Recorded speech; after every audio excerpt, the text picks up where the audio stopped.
All right, Ondar. So when you wake up to do your prayers, do you need a holy symbol to do so? Oh, it's on my shield. Yes.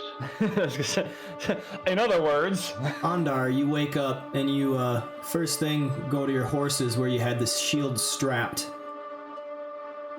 and you notice that the leather straps have been cut and the shield is missing. I go straight to the fucking halfling. I'll go there too, because he's on the way to the gnome lady, and I love a good fight.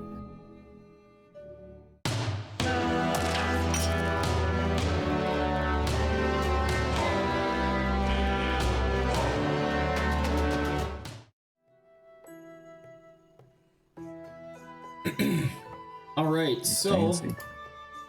first thing we can do is roll for historian. And I got that right there with Hawkeye. All right. I look forward to reading your journal entry for this session. Take some notes, or else you can always watch the VOD. We got those on Twitch, YouTube, and even Facebook if you're on those. So without any further delay, let's get some introductions.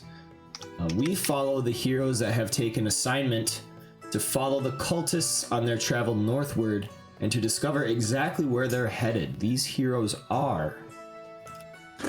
Hello, I'm Sauerkraut, and I play Freddie Bloomington, a half-elf bard warlock of the College of War.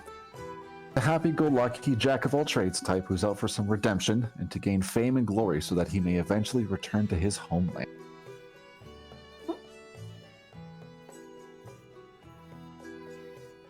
Hi, I'm Otto. I play Hawkeye, who is a wild hunt shifter of the Circles of the Moon, because she's a druid, and she's a little off, but she can get kind of sassy. But overall, she has the best intentions. Yes. Especially with animals. Very nice. and I'm John. I play Knock Gravelskin, the half-orc raised by dwarves, a barbarian of the Path of the Beast, who's only recently started to utilize those abilities. And... Sorry, I'm gonna mute because I'm trying to figure out your game. Okay, yeah, no problems. All right, next.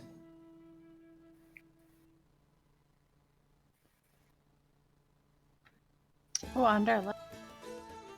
I'll do it in place of Andar since he's disconnected. Oh, he must be having internet issues. Yeah. He was having Discord issues earlier. Okay. If it's not him, it's Sauerkraut. So, Andar, we have the tall, well-built, muscular, Anglo-Saxon half-breed with something else kind of going on. He's actually a little bit darker skinned.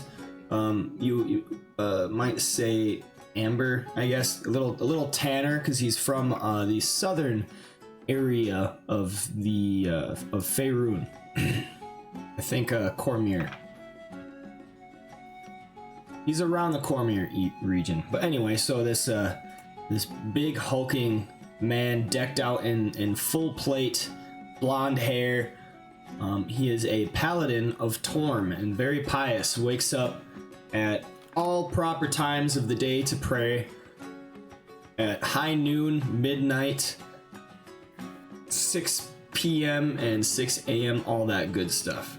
And he is he's in the middle of trying to teach Noct some of the ways, and there's a very, very fun, like, camaraderie, give and take thing going there.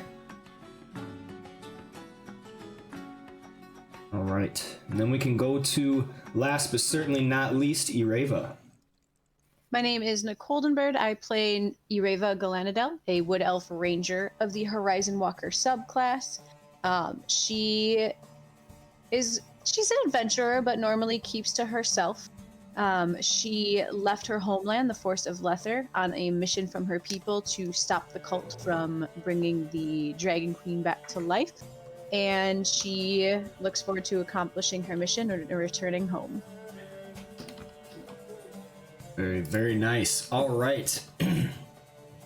So there are your introductions, your 5 mighty heroes who have already braved quite a bit so far in this adventure, and now is perhaps a more boring part of the Hoard of the Dragon, but still has its charm with the roleplay and everything, and we're definitely getting into character interactions here, and it's been fun.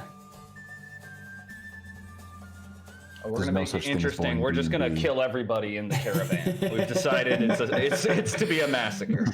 Nox, like, I mean, Nox just Hawkeye's kind not of... liking Lovius. Yep. Freaking weirdo. Or Bait. He likes don't to know why- watch. Why don't you like Master Bader? It's definitely... Because the horse. Ondar's not really liking Bait, I think. There hasn't been too many Interactions with that. good interactions, I guess you could say. All right. So last time. I've got weather in the area. That's why I disappeared for a second. Oh, okay. Yeah, Uh-oh. we just assumed you had disconnected. It's all right. So. I figured you didn't like us anymore.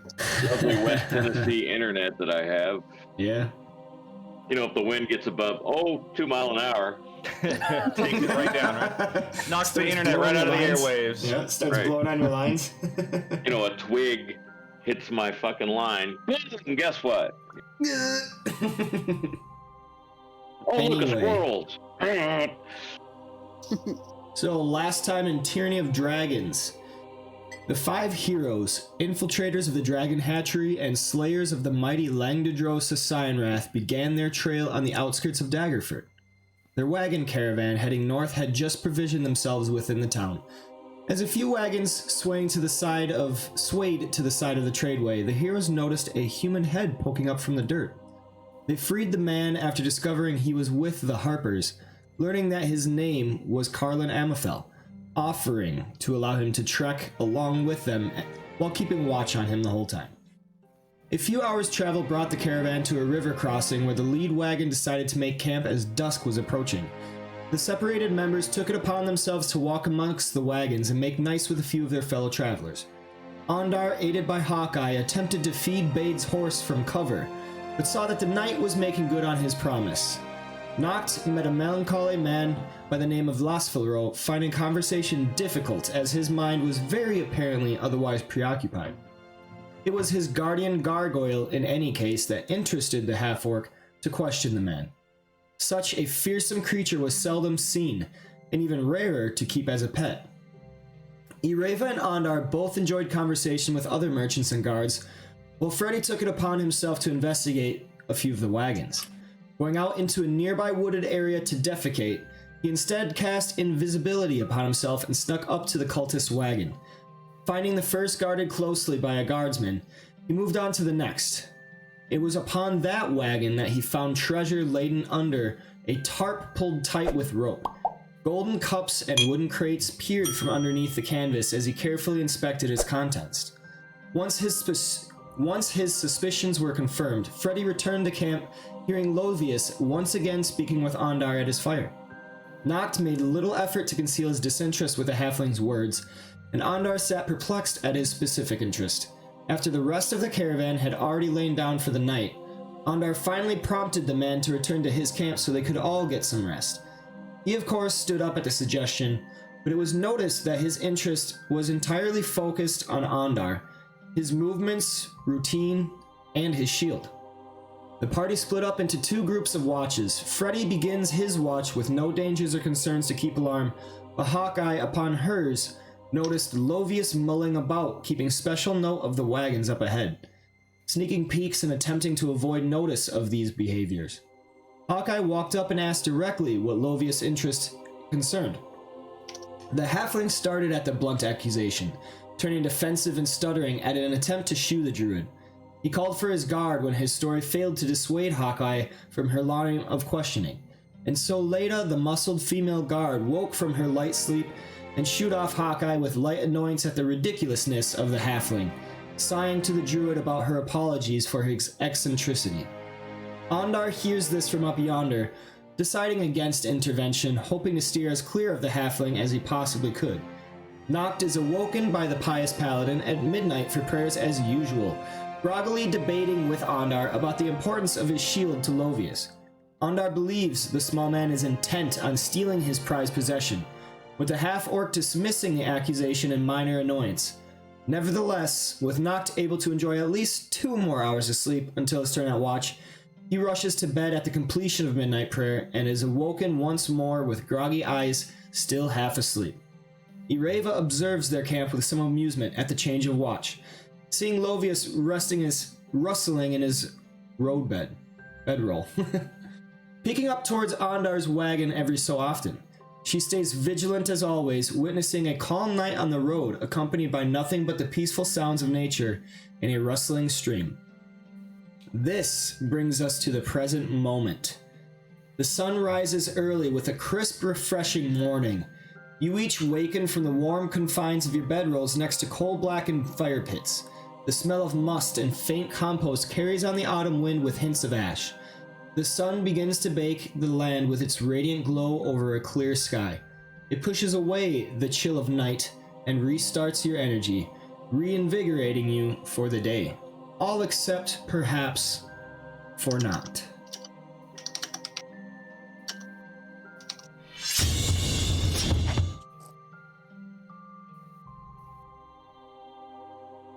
Oh no, where's that map?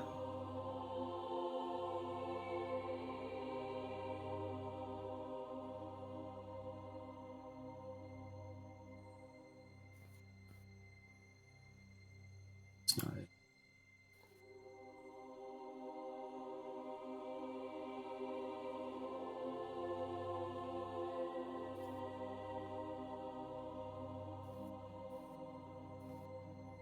There it is.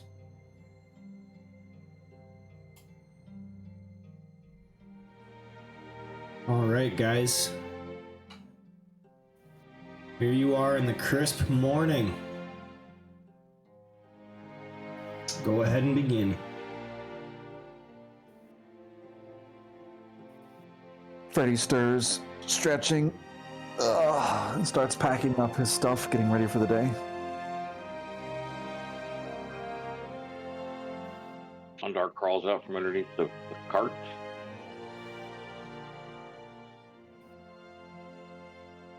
Good morning, Freddy. And I was saying that I probably woke up before Freddy, but Good morrow. Ureva will jump down from her post and, good morning, Hawkeye, and nod at Freddy, half-elf. Buenos dias. I want that. Come on. Nothing of interest to report through the rest of the night. I did keep an extra eye on the peculiar situation I was made aware of with Lovius, but nothing came to fruition of it. Next.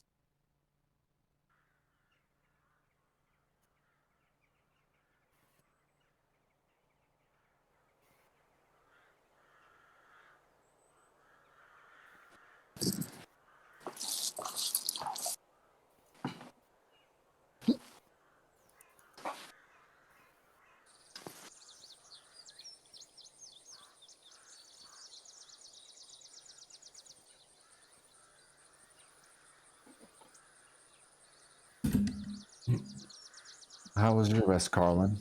Have you recovered from your injuries? How feel you this morning, Noct? Are you well? Carlin responds to Freddy. Oh, my back. Oh. Then you can actually like hear it kind of crack all up and down. Oh, I feel much better. And then he stretches and gets up and kind of limbers about a little bit. I feel much better. Thank you for asking. Excellent. I'll start making some quick breakfast. Would you like some help with that? Nah, I got it. And as I'm making it, I'm jazzing it up with some prestidigitation to make it Tastes better. Freddy just like throws stuff on a fire and then it doesn't matter. He just like uses prestidigitation to make it edible. Exactly. It tastes delicious, even though it's like twigs and bark and rank fungus. It doesn't matter. Very nice. All right, Ireva will kind of glance at Freddy's home cooking and say, let him know. I'll return in a moment. I'd like to let our comrades know about what we witnessed last night and see if anything interesting happens between them. I nod at her and get back to making the interesting breakfast. So I'll You know what time it is yet? It's get to the prayers. I'm hungry. Right. Quickly. Blah blah blah blah blah blah. Torn, blah, blah, blah, torn.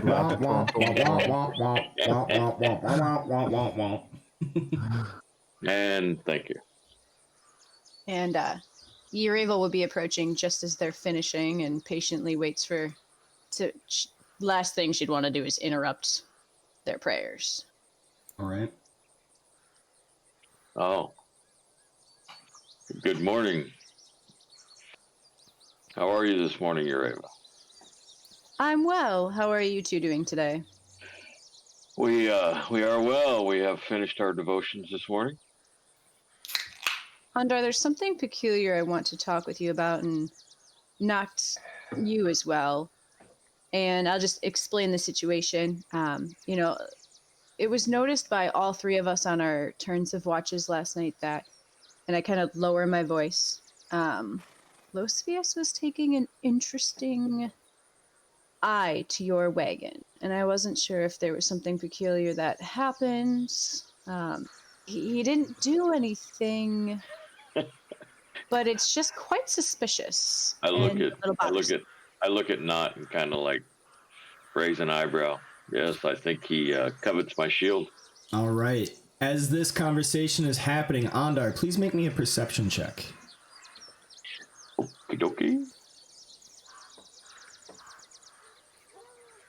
Perception. Wah, wah, wah. All right. Oh, shit. I smite thee. Oh, mighty smiter. All right. Now, Ireva, please make me a perception check.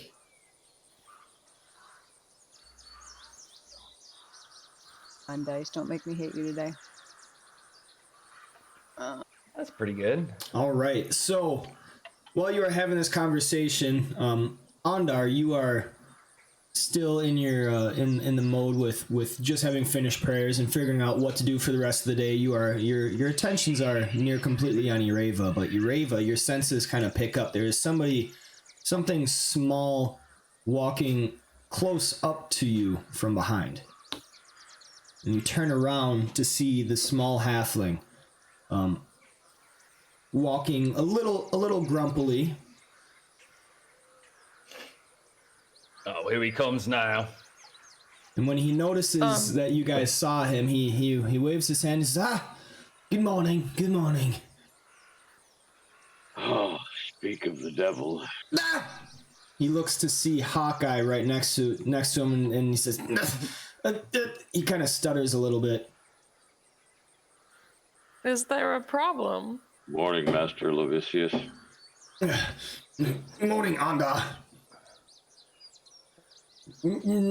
No problem. Just, I was, and then he just kind of keeps stuttering.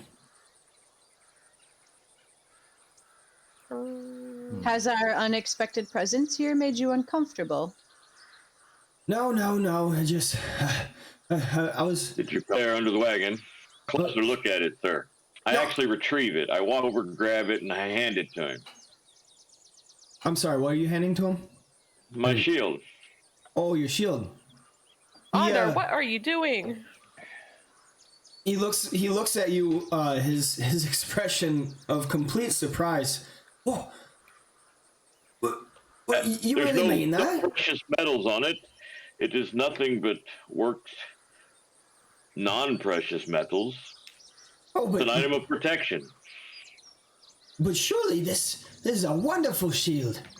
It is. It is my shield, given to me by my grandsire. It was given to him by his father. It's a family heirloom, but there are no precious metals on it whatsoever. Do you desire it? I mean, if you're offering it, it's a mighty tale. It's a family heirloom. Do you want it? I mean, I kind of do. How much would you part with it for? My life. You take it from me if you wish. Oh no! You do have to fight him to like the that. death. Nothing like that. No. Well, Well, we're not going to just, get like, involved. crosses I your mean, he's a arms very and honorable man. We will watch him fight you to the death. You want it. You wish to take it from me. In fair combat, you can take it from me. I don't wish to take it from you. A dagger. I offer him a dagger. We shall fight for it if you wish it. Yeah. I cross my arms and then I'm looking at him. Just I mean, like, I'm working up a I'll ladder join now. in this fight. Gotcha. Crazy. It's like if you try to take his shield, I'm going to join in this fight, and I have no problem doing that. No, that's not honorable. No. I never said I was Sentiment. honorable.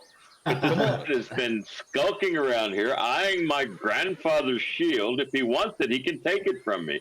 Here's a dagger. I won't even use a weapon. He balks at this and his hands are up. He's like, no, I don't want to fight you, Onda. I was just hoping to purchase it. No, this is a family heirloom handed down generation to generation. My grandfather was a knight. I too am a knight. If you want it, take it from me instead of sulking around here like a thief in the night. He looks extremely uncomfortable at this, and then he actually turns ahead and looks at the cultists up at their wagon. He doesn't know they're cultists, but you guys do. He said, "Oh, yeah. Excuse me. I have something to attend to." And he just kind of walks off, slinks off. Does he give me my shield back? Yeah. He never actually took it. Good day, sir. And then you all see him kind of look back as he goes up to the cultist wagon, as if he knows them and he's friendly with them, and then they just push him away. And he turns back to see you guys watching him again, and then just kind of keeps going, trying to play it off. Goes up to the next wagon. I will turn to Andar with probably more of a smile they've ever seen on my face, and I offer him my hand to shake, and I say, well, that was quite the entertaining way to deal with that. I actually look at them and I go, sorry for that. I shouldn't have embarrassed him like that, but I grow tired of his eyes lingering upon my shield like that. No, it's okay. I'm just sad we didn't get a fight. And then I turn and walk over here and help Ed Helry prepare breakfast and continue with the preparations for the day's move. All right. I will start walking back to ours, just with like an amused look, like just an uncharacteristically amused look on my face. I'll move with Ureva, but I'm Okay. just taking notes, and like that's what I'm doing. I'm just taking notes too. So if I move late, that's why. Okay. Oh, I gotcha. Okay. Yeah. If any of you So like, look up, if Ureva moves, I'm gonna probably move with her. gotcha. If any of you look up, Lovius has kind of disappeared amongst the northern wagons. Then Edelry regards you, Ondar. Well, she's packing up her stuff and putting stuff in packs and everything. She gives you a sideways glance of her eyes. Why do you attach to that shield, are you? It is handed down several generations in my family. She curtly nods her head. I understand. It is well you got rid of the halfling. I must keep an eye on him the rest of this trip. He talks a lot. Those are people to be wary of. Indeed. And then she just goes back about her chores. Rock stew for breakfast, not. Of course. And gets busy.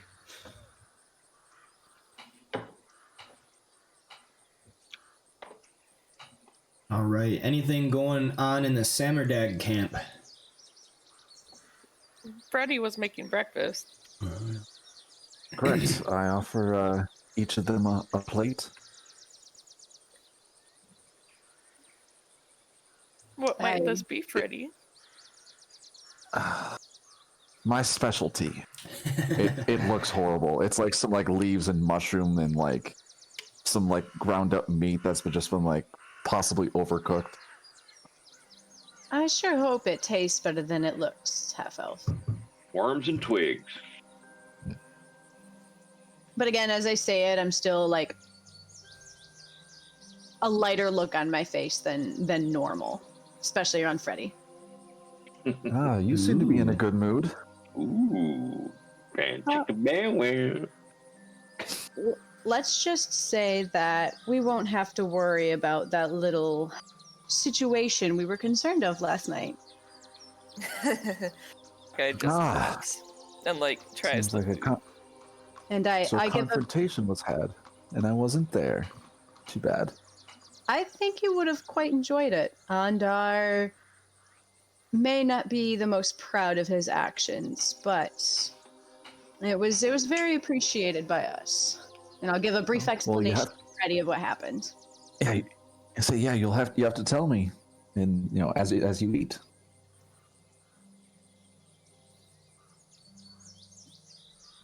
And with that, I'll sit down to eat and just kind of recount it all to Freddie. It tastes like elderberry cakes that are garnished with a sweet ginger root. Absolutely nothing like what's actually on the plate. Yeah, I was gonna say, and has absolutely none of the nutritional value. Samardag is kind of just bouncing to himself on whatever log he has propped up, eating it. Oh, this is wonderful, Freddie. I'm so glad I brought you along. They give him a wink with like a good nod. Freddie, play that Wayward Son song again. Come on, man. Carlin is kind of smiling to himself, somewhat knowingly.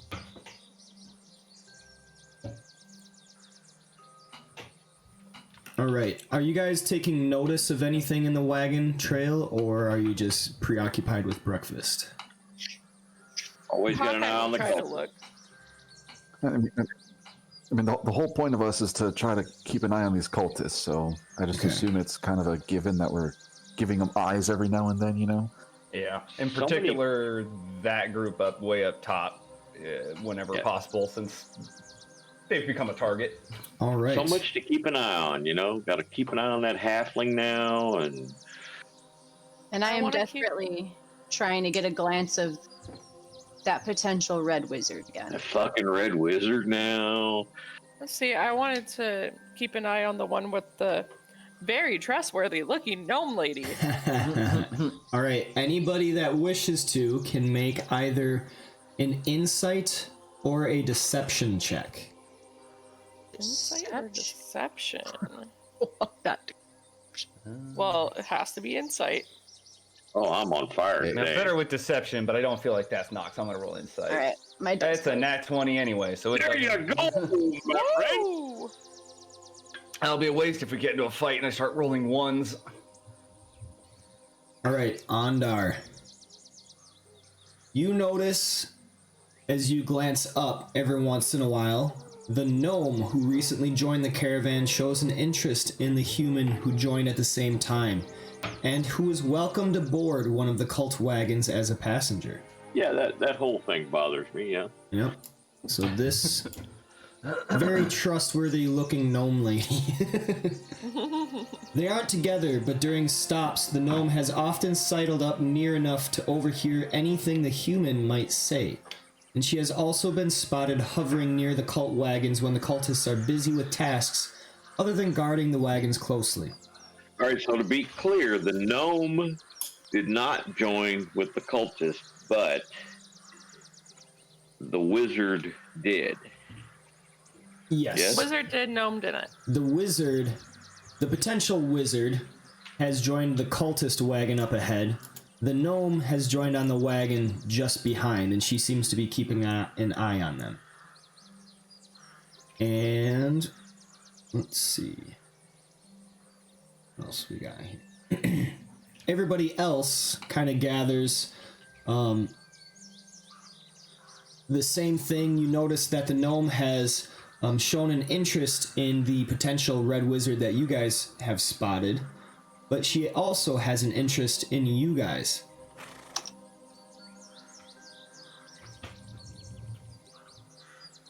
Hawkeye. And she Well- is Oh, never mind. sorry, she is you guys all get the impression that the gnome is aware of you guys watching her as well. She seems to be like somebody who flawlessly takes in every detail about people and her surroundings. I passed that information on to Not.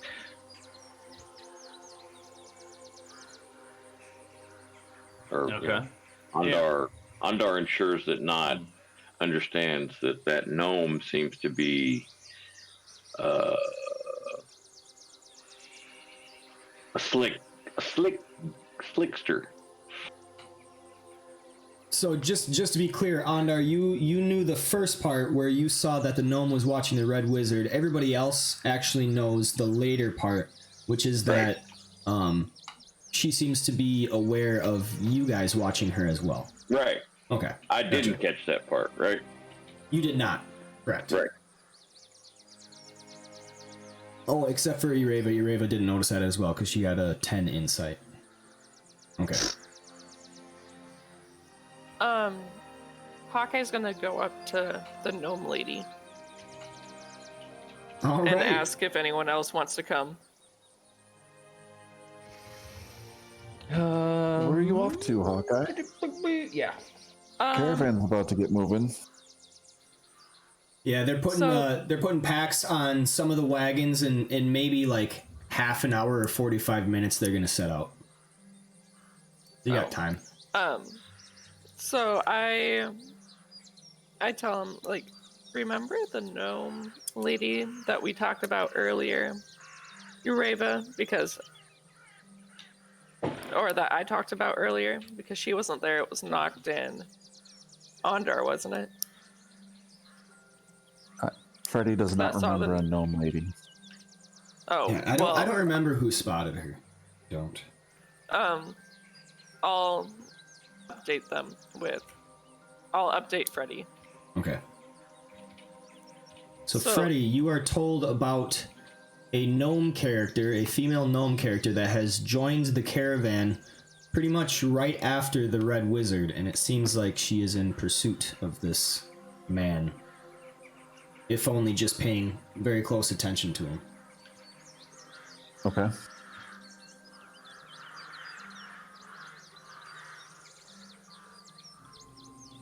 Would you like to join me to go talk to her? Because she's been keeping heavy eyes on that dude and us. I suppose. Do you have an angle to approach her with? I didn't think that far ahead. I was just gonna say hi.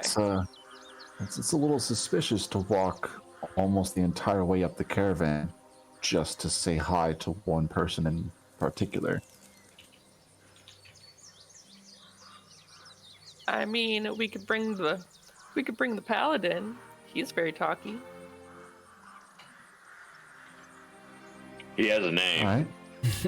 We could bring Ondar. I was just gonna say, well, perhaps Ondar has an idea. Then I will go with you. I'll walk up Ondar ask him and then go to the gnome lady. I say I will go with that, or Reva will go with to Nocton Ondar's caravan once again. All right, and you see I'm not sold Lovius. on the whole gnome lady approach. All right, you see Lovius walking by hurriedly on the other side of the road, back to his wagon. Oh, hold on. I want to stop Lovius first. Okay. He sees you and right away ducks behind Leda. And then you see him kind of pointing at you and saying a few words behind her. What you doing? Oh, never Running so mind fast you. with your little eggs. Never mind you. Oh, you leave me alone. Leda, go. Hush her off. I can't. I missed them on the map. Where? Oh, they're way back there. Okay, never mind. I was gonna take offense at the little legs thing. Come from a family of little legs. You don't just go around talking about littles. I thought it was funny though. Then Leda sets down the pack that she was putting in the wagon and kind of gives a long sigh. Good morning, ma'am. Good morning. How are you today? I'm doing grand. Wonderful. But I was wondering what he was doing. Lovius still. What are you doing? Never mind you. You don't worry about me. You just worry about your own self. Why don't you go and get on your way? Don't you have something to do? We have a wagon to pack. You're bothering me. I'm burdening you? As I get to Ondar and not, I say, good morrow. And I look behind me and they're not there. You look behind you and Hawkeye is disappeared. And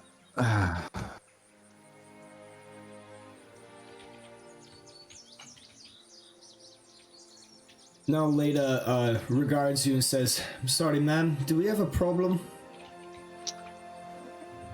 No, we don't have a problem.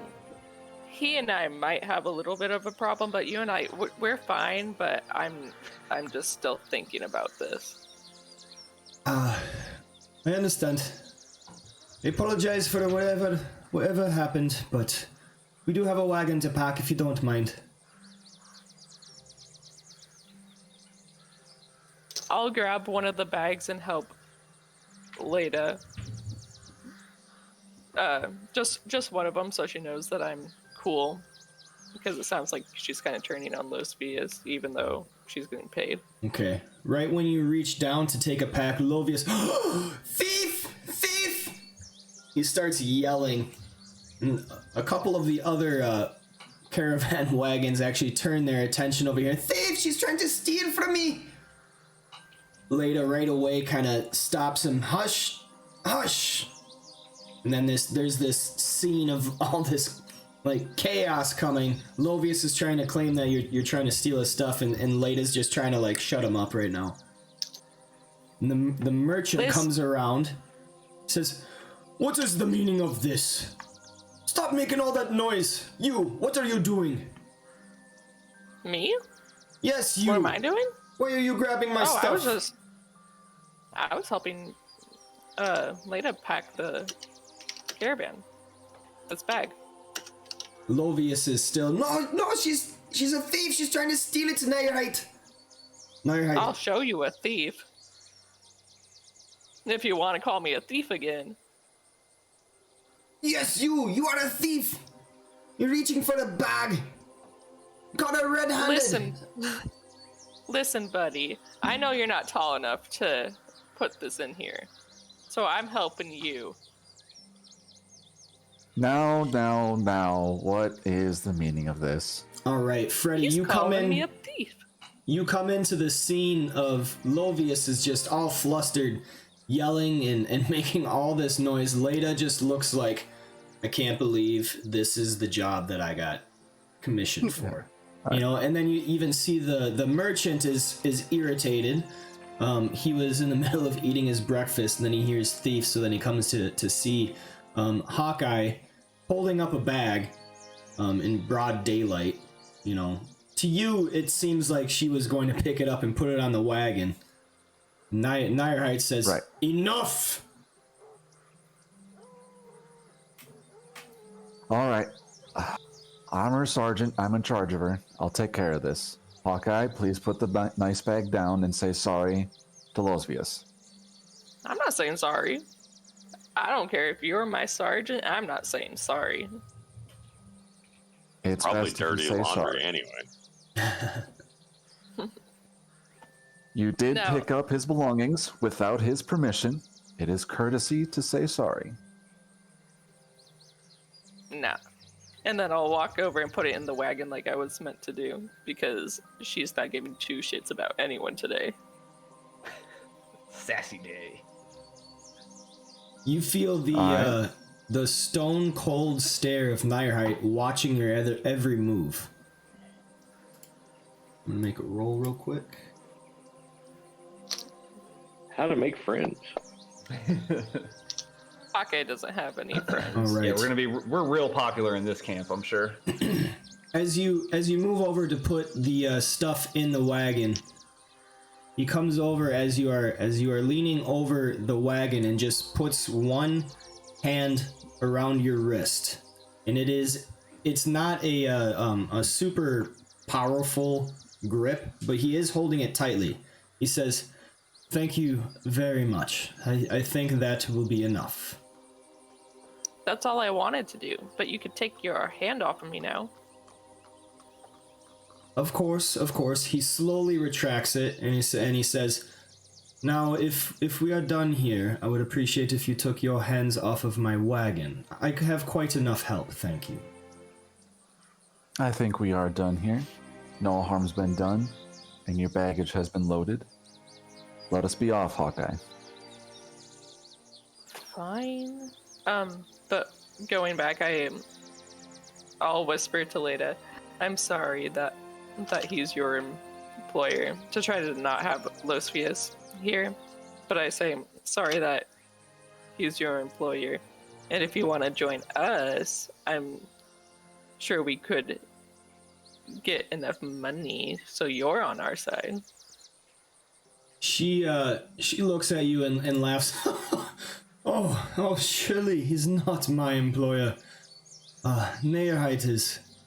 I just have to work with him. I mean, we could make a deal to where you don't have to work with him again. Oh, I'll see to it my next job I do not get contracted with him. And then Lovius is just milling about, just irritated. Now he goes over to Nyrehart and he's complaining to the merchant, and the merchant just basically kind of ignores him, just looking above him, just shaking his head, and then goes back to finishing his breakfast. Okay, I'll go back up with like where Ureva is, and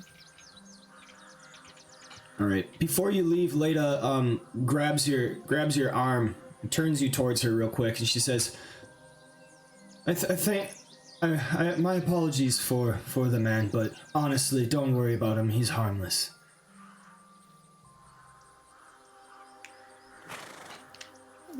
she's shocked by another like arm grab.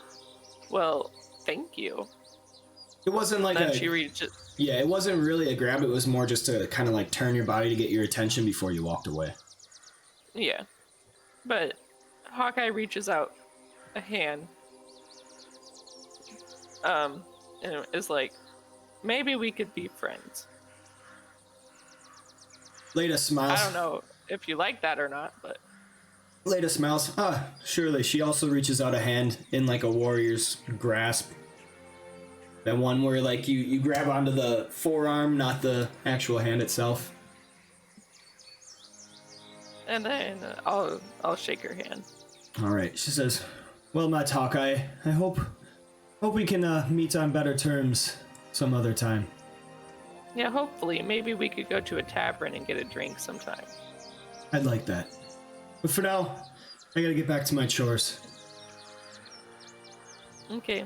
I mean, I was trying to help you, but you know the little short guy has a temper. He's something else for sure.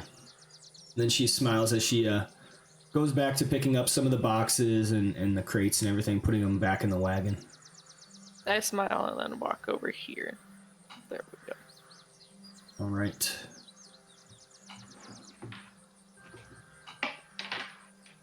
And you guys up here could definitely hear the commotion, and you heard the thief being shouted. And then almost as quickly as it had begun, it was snuffed out.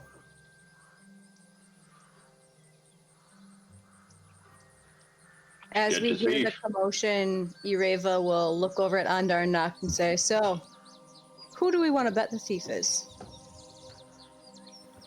They're a thief.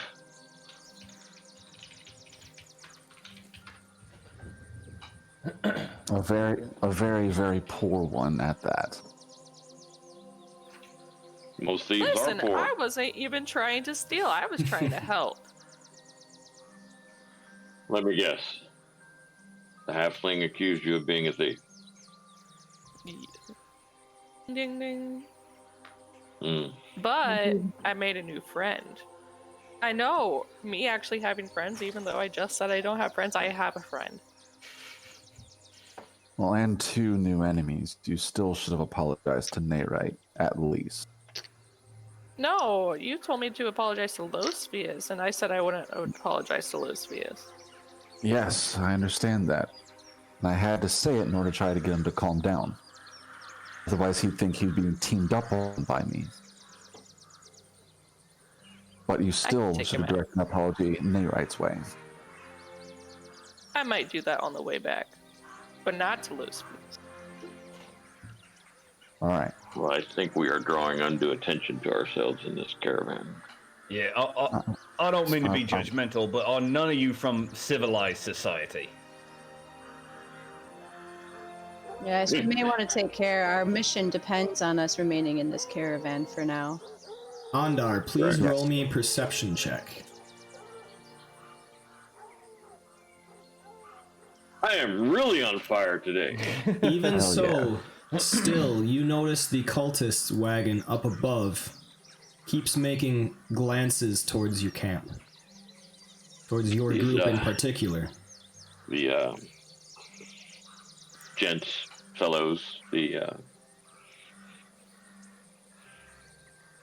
group ahead of us are paying undue attention to us. Well, By the way, you did the- try to I- stick your I- nose in their yes. business last night. Yeah, they're Yes, I probably did. not Yes, happy yes. about that. Yes, I did attempt to look in their wagon the evening prior and was not successful, as Not has pointed out.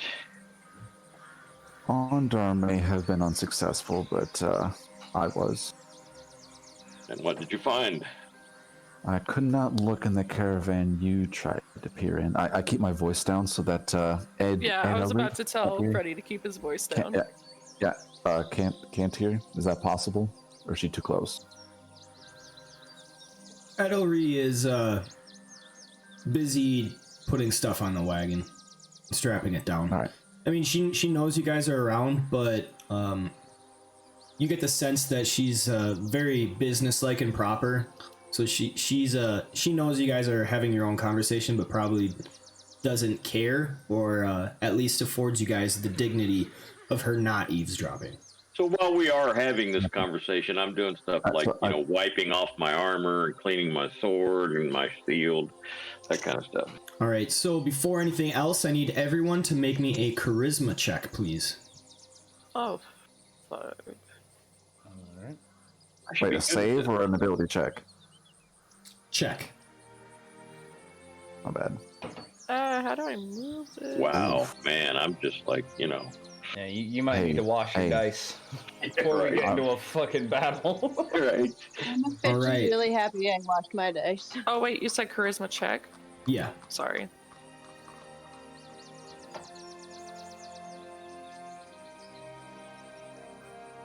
Thought as much. Okay, Freddie, With how please. today's going, Freddie, please make me an insight check.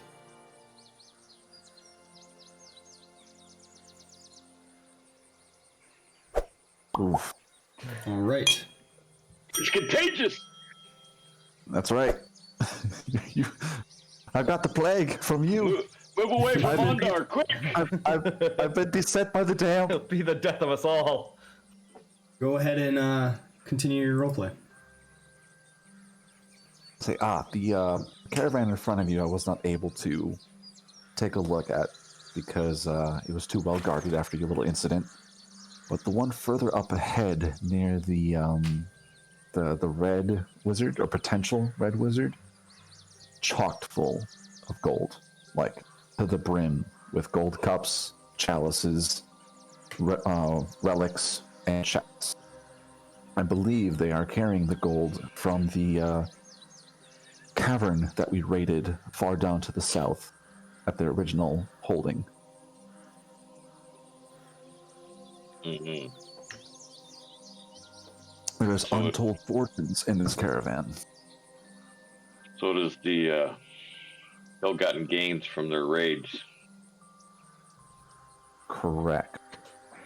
Now, I do not know if all of them are filled to brim with it, but based off the sturdiness of their caravans and how well they're guarding it, I think it's a safe bet. They carry a suspicious fortune and possibly even a red wizard. Have to keep an eye on them. Well, I will tell you that from what I know of the Thayans, those that have not grown their hair out are aligned with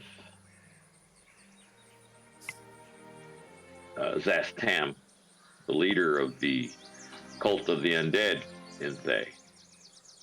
So that man that you saw is a necromancer. Can With we that- talk to the Kind. gnome lady? With that, Ureva's face will just like lose half its color. There's not a whole lot to start with, but it'll lose half. Right. Wait, so is he just like a really, really late healer, or is he the bad kind? He calls forth undead and they do his bidding. He is without merit, without deserving of life himself. He is Nod and I have, if he goes out in the woods to take a piss, we're going to kill him. Very Guys? judge, jury, and executioner of you, but all Took right. me a little bit to get that, but I'm on. I raised my my staff, and then keep my voice low. Remember the reason why Freddie and to Freddie. Remember the reason why we came over here? I wanted to talk to the gnome lady and see if they wanted to come with me. I don't think that's a good idea at this juncture in time. You never know. The gnome lady is listening in on that wizard when the wizard joined the cultists. They have been rebuking anyone that has been trying to join them at the stops along the way, but that wizard was allowed to join them, and that gnome is continually listening in to them when possible. Do you think I she's think it- listening in as we are trying to listen in, or listening Exactly. in as one of them? No, I think it's more eavesdropping for like we're trying to do. We Yeah, have to but be I wanna- careful with. We have to be careful with any moves we make. We don't want to risk our positions. I glare at Hawkeye with that statement. You know what? Fine, I'll go on my own. Just be leery, Hawkeye. Hawkeye, please be careful. This is And far then- too. And like Ireva's voice gets a little bit of pride. This is far too important of a mission to me and my entire people for us to risk it on just wanting to talk to everyone. There are other interested parties. There has to be. Yeah, but you said she's been keeping eyes on him too. I just want to see if she's on the same page. 5 minutes! Ready to go in 5 minutes! You hear some yelling coming from the north.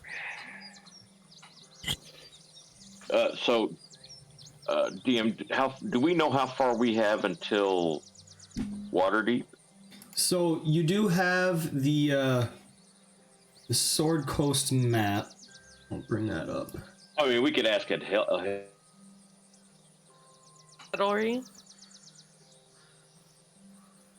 So I have these split up in the squares that it is supposed to take. So you are the P right now. Every square is like about a day's travel, a normal day. So like if it's Hillary, raining, she's made this run before, Yeah. right? Yep, So we got like 5 days ish, 6 days. 6 days.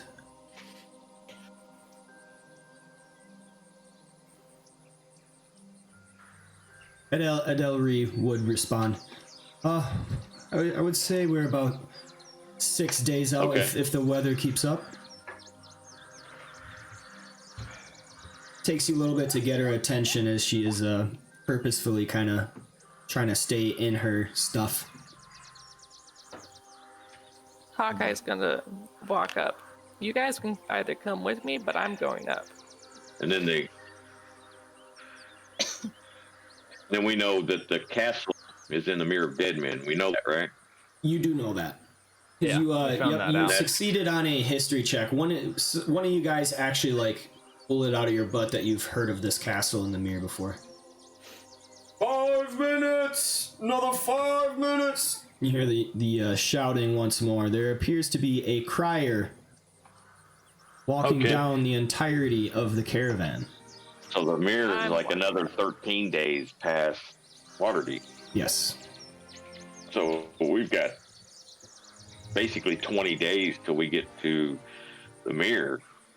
Right, but isn't Right. this We don't- caravan stopping at Waterdeep?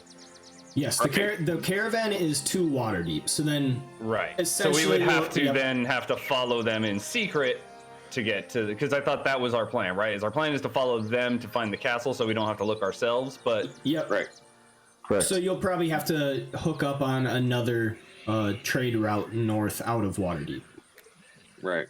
And you see Hawkeye goes a up to the gnome lady. all right, you see a dwarven lady that looks rather grumpy walking down the roadway. As she gets closer, Just a you hear another crier. 5 minutes. Another 5 minutes, ready to set out.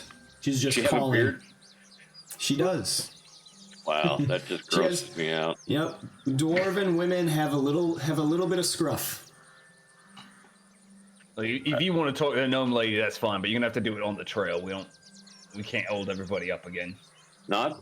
Oh, I already walked off. Oh. Not. I turn around and gaze downward. Oops. All right, Hawkeye, as you come up, you see this man towering over anything you could know possible. I actually have to pull him up real quick. Not. What? It's the first time I've ever seen a dwarven woman. Do they all have beards? Yeah, they all have beards. All dwarves have beards. Even the women. Yeah, my mom had a really nice beard. What about it? That's odd to me. It's all like Well, nicely It's odd combed to you. and It's odd to me perfumed and you everything. don't have a beard. Well, you see me shave every morning, not. Well, yeah, that's a choice you make, and it's the wrong one. But I wasn't going to judge you about it. But you know, you bringing up the judgmentalness here. No, Stop I'm not shaving your judging. beard. I'm not judging. I didn't say it was wrong. I said it was odd. I think you are saying the same word when you say wrong and odd. I can hear the judgment in your voice. No, Stop. You don't shave for 2 weeks, and then I'll forgive you. So Very I see well. the Very towering well. I man. shall not shave tomorrow morning. Or the morning Alright. after. I will not shave for the next month, if that will please you. I just think it's going to make you a lot more manly. Really. I walk up to this camp, and Ureva so I see doesn't have the a towering beard, and man. she doesn't shave. Well, she is also not manly. I beg to differ. Ureva looks at each of the men. How you get cut? Ureva looks at each of them in turn and just completely no reaction, just walks back to camp. Ireva nopes the fuck out. All right, Hawkeye. So you notice this man towering at least 7'5". He is gigantic. Gotta be a Goliath. Nope, he is just a man. Looking human. He is almost single-handedly packing up the wagon. His hands are so massive he can grab some of the things with one hand, taking them two at once. And you also see a beautiful woman up talking to the horse, just kind of patting it slowly along its neck, soothing the animal. And then you see a moon elf upright in like perfect posture. You might mistake him for a noble, except that he doesn't have any noble regalia whatsoever, leading you to believe he's just a very wealthy merchant. And then you also notice the gnome lady, and she is talking with the man. As you creep up a little closer,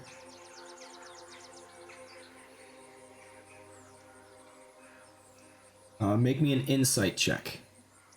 Okay.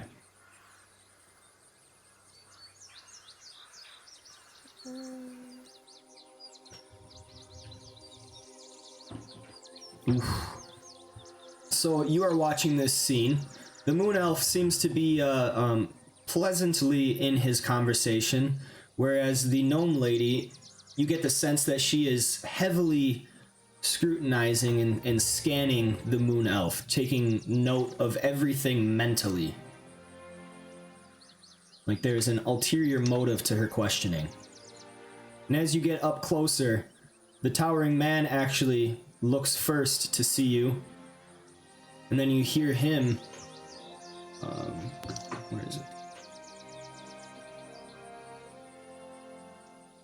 What's his?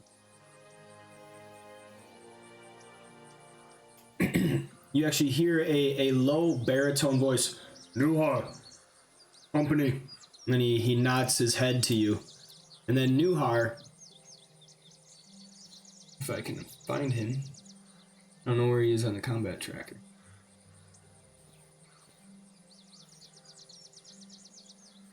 I don't know, I'll worry about it. Nuhar actually goes, ah, another fellow traveler. And then the gnome herself actually looks back, and she, her eyes narrow right away. Whoa, whoa, whoa, why the narrowing eyes? I just wanted to say hello. See if you guys needed help. I mean, it doesn't really look like you guys needed help now, but...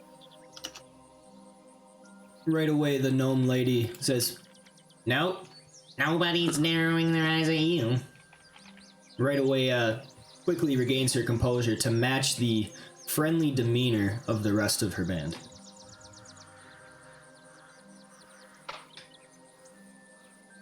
Hawkeye is suspicious, but doesn't say anything.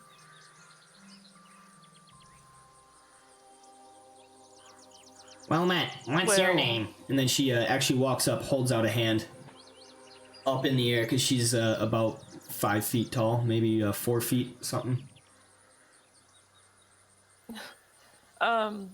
I reach out my hand and say, I'm Hawkeye. She shakes it and says, Well met, my name is Jamna. Jamna Gleamsilver. Jamna? Yep, Jamna. Jamna, that's how you spell it. Okay. There you go.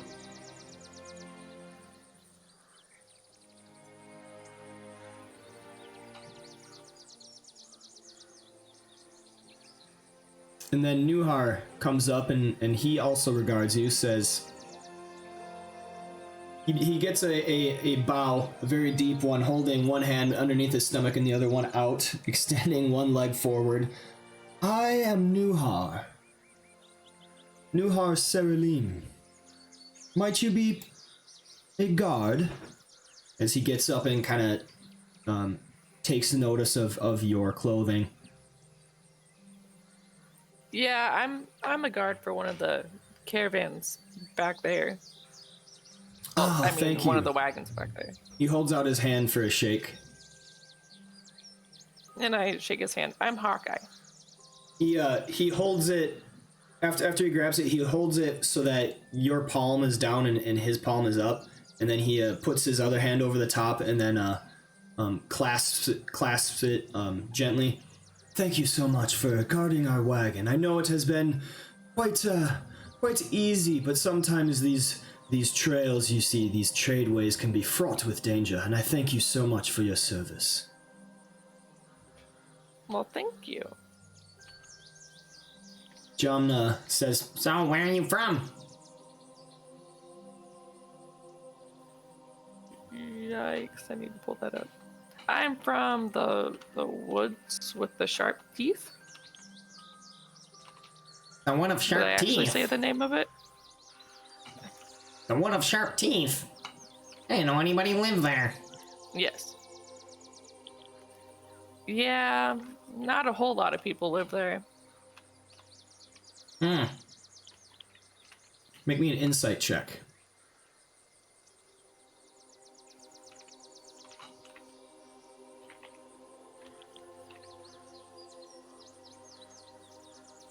You definitely notice that she seems to have, like, purposefully memorized that. Asked And- for it. yeah. Yeah. Put it in her memory bank. Noct, Ondar, and Freddy, you hear the dwarven lady coming back up from the other side of the caravan. 2 minutes! 2 minutes! Ready to go in 2 minutes! And then Jamna... I better get back to the caravan. Okay. Have to pick up Hawkeye on our way forward. Alright, Catch you guys down the trail.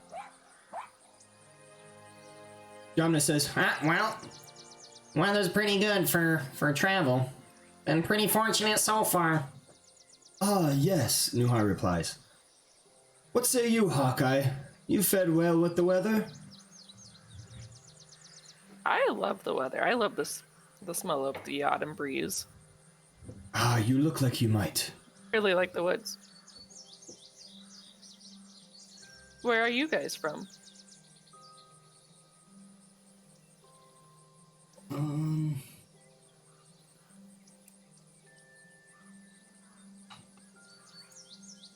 Nuhar responds, and you actually notice Jamna goes off to aid the towering man.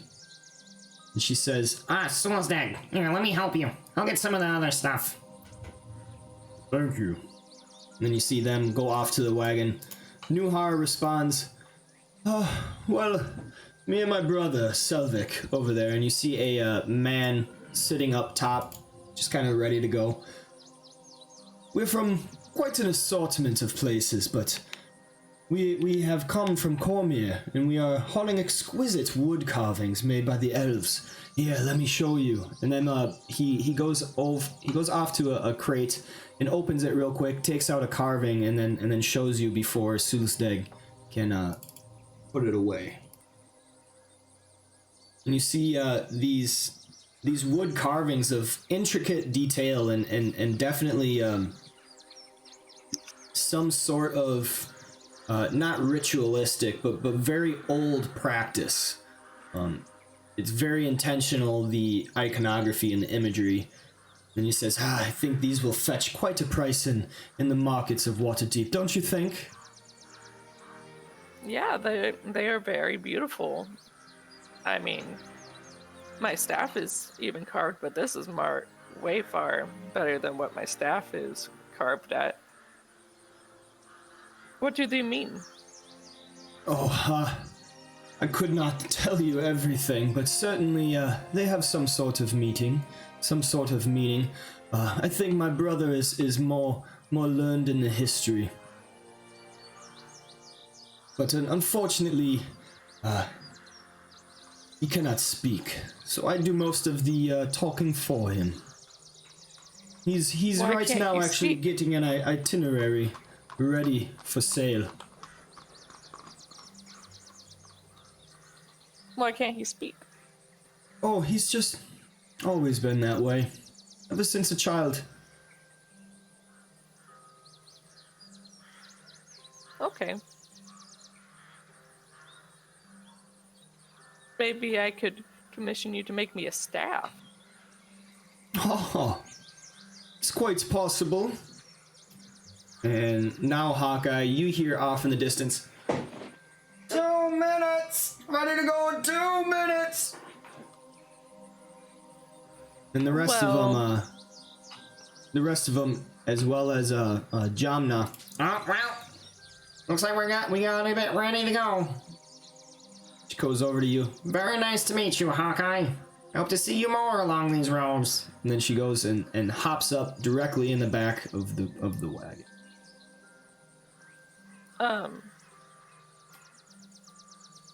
Yeah, I should probably get going, but when we stop next, I'll come back and say hi and like formally talk about stuff more.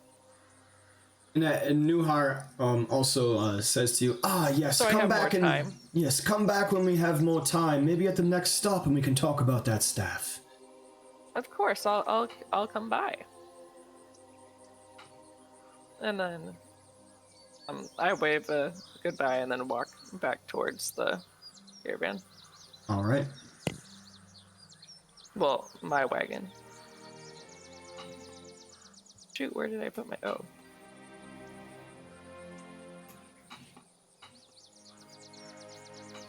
Hurry, Hawkeye. I'm trying. They see me running towards my caravan. Yep. My wagon. Most of all the rest of the caravan. There we go.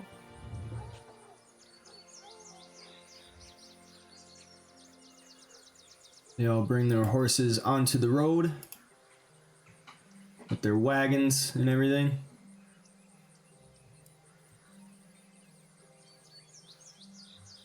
The guards going up on their horses and such, snuffing out their fires and packing up the last bits of camp. And you all set forth once more to Waterdeep.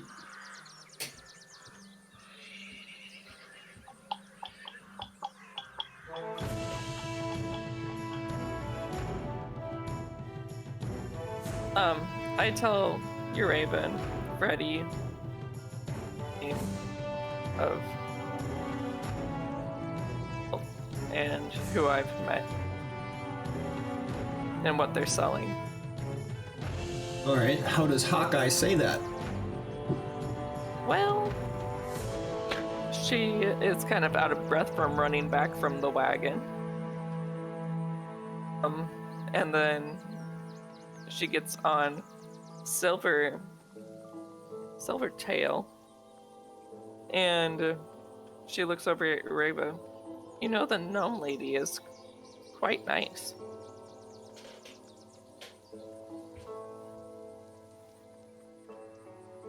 Well, that's good to know that she's nice. Nothing like a friendly face. Better than the other little short man. And as Hawkeye's talking, Ureva is, urging her forward, like, we gotta, to get on horses, and she's mounting her own horse. And then I was like, yeah, her name is... How do I pronounce that again? Jamna. Jamna.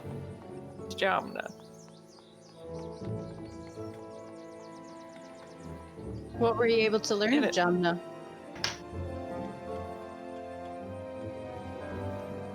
That she keeps very close eyes on me, and she narrowed her eyes at me when I got there.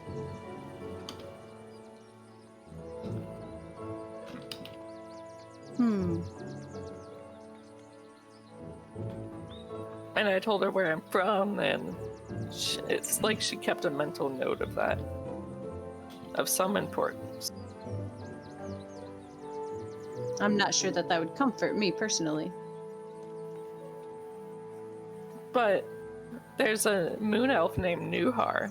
He was very formal, even though I don't think he had any royalty emblems on him.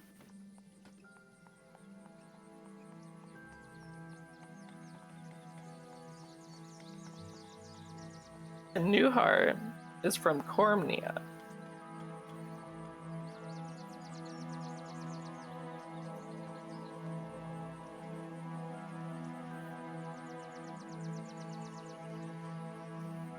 I'm not familiar with that area. Cormier. Maybe Freddy might know. Cormier is Cormier, sorry. Cormier, you guys definitely would have known if even if you hadn't heard of it before, you definitely would have heard of it from Ondar. So at the very bottom of the map it says to Cormier is down there. Oh, okay. Cormier is like a you might think of like a Middle Eastern area, I believe. If it equates to like the real world. Yeah. And then I'll tell this to, like, I'm saying all this to Freddy as well.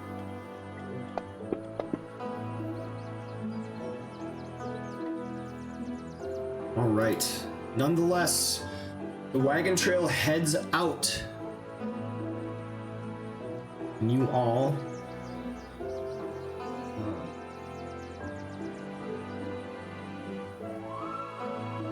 travel one more day on the tradeway, heading along the road.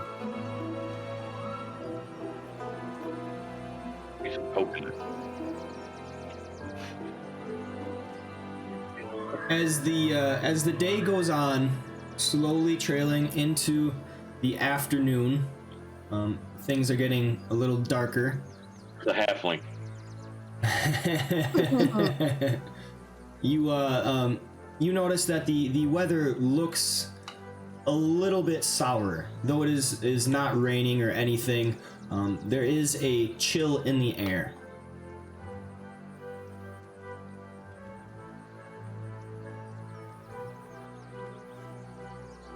We did stop at noon and pray. Very Yeah. quickly. Hawkeye Be goes first. up Stops here and there. to the near height. Okay, so yeah, you could travel to Nireheight while you're traveling on the road on your horse.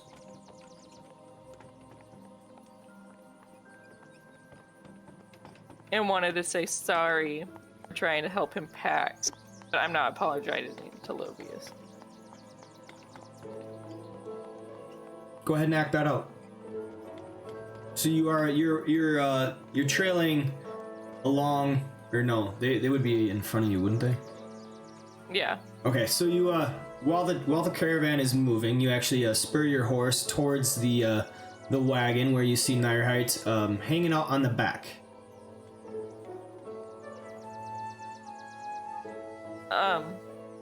Right up with my horse.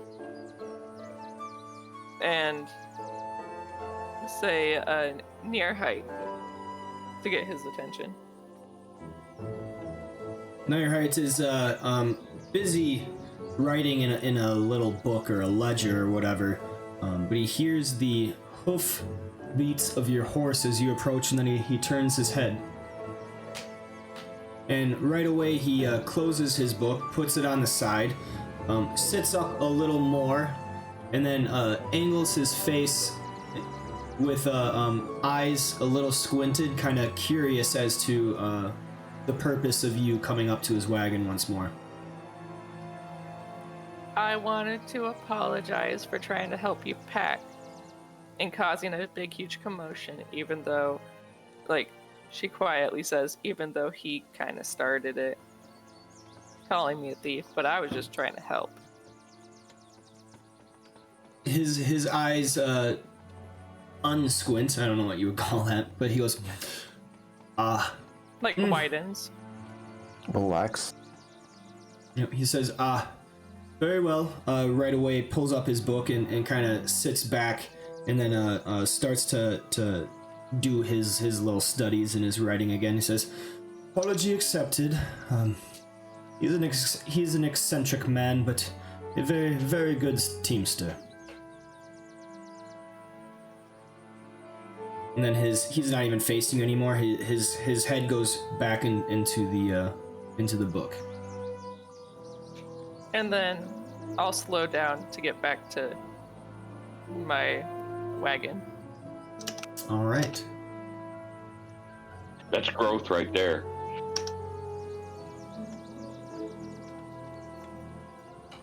All right. So you guys, after 8 hours of travel, not continuous, a stop here and there to feed horses and do stuff like that, eat.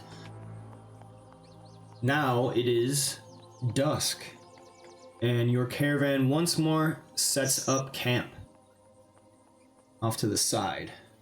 While we're setting up camp, not. Yep. It's been troubling me all day. Not troubles, that's the wrong word. When does this beard growth begin on dwarf youths? I mean, you got a little bit when you're born, usually, but, you know, it really, like, takes off. Toddler, if you can walk, you should have a beard. I mean, you know, for humans, females just don't grow beards. Well, I don't know what to tell you. I don't know how you find that attractive. I mean, weird, smooth faces everywhere. It's smooth faces everywhere. It's weird. So, I mean, you know, you're not a dwarf. You know that, right? Well, yeah, but I mean, it's pretty obvious that I have a beautiful beard. I find your beard very, very manly. Yes. Not attractive, but manly.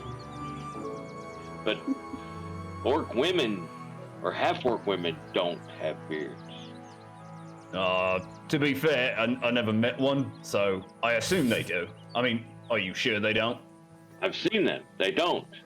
Well, maybe the ones you saw do the shaving thing that you do.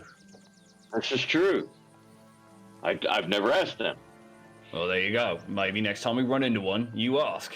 I would say you should probably ask, because they may be offended if this human asks them that. Well, I think they're going to be offended no matter who asks them if the answer is no. That's true, yes. So we won't ask them. We'll just assume that they do. I think that's the safest bet. Yes, okay. Set camp, yes? Okay. I just imagine Noct being like super disappointed the first time he meets a female half-orc. Just like, what the hell? Where's your beard? Like a puppy wagging his tail, and then all of a sudden just stops. Yeah, he slows and drops. He has to pull the mirror. He stares at himself, then the female, then himself, then the female. Wait a minute. My life is a lie. My whole life. All right. So you're all able to set up for camp, and then you're all unpacking your bedrolls and everything, getting down. Where's the halfling? All right, make me a perception check. Sleuthing around somewhere. All of us, or? Just Ondar. All right, Ondar, you're looking around specifically for Lovius. He is at his wagon, kind of surly around his campfire, just like talking in all frustration and everything. You actually see Leda and Nyrhite are both like listening, but just because they don't really have any other choice, they don't really care what he's saying. They're giving half responses. Okay. But he's very animated, talking around the campfire. Looks disgruntled, to say the least. My shield is lashed to my horse. All right. And so, you all may fall asleep in your bedrolls again. What are the watches?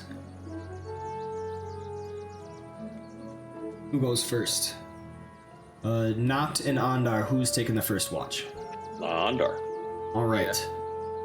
Freddy, Hawkeye, and Ireva. Hawkeye will be taking the first watch.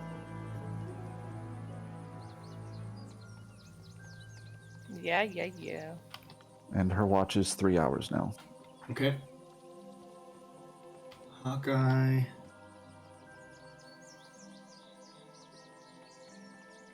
There we go. Just so you know, I am not on a map right now. I'm just on the Sword Coast map. This is Theater of the Mind. I'm sorry, it was Hawkeye and then Ireva? No, Hawkeye, then Freddy, then Freddy. Reva's last. Okay, and then Freddy, you're taking 2? Correct.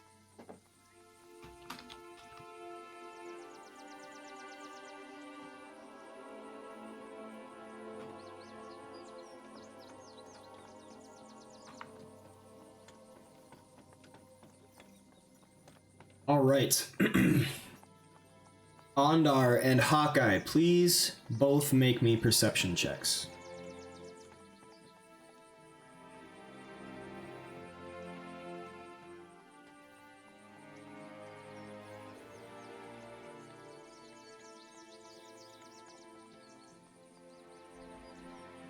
All right, Ondar, you hear the howling of wolves off in the distance. It is far enough away that you do not suppose it poses any threat or danger to the caravan as yet. After 2 hours have passed, it is now midnight.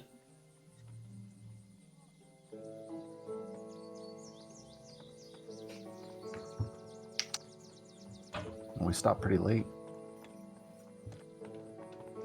Oh yeah, I suppose. Oh, that's wrong.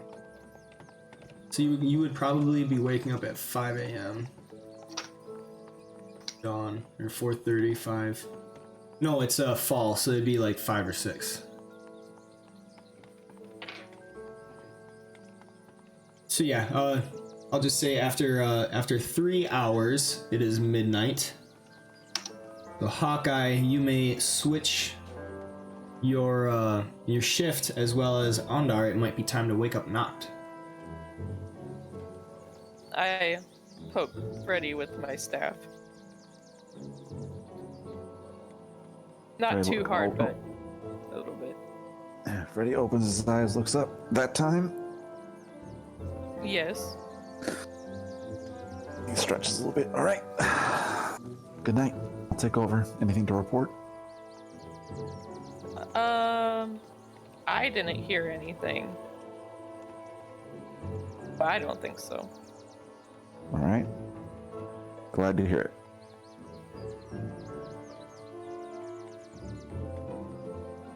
Freddy takes just like a leisurely patrol, changing it at random intervals around the camp.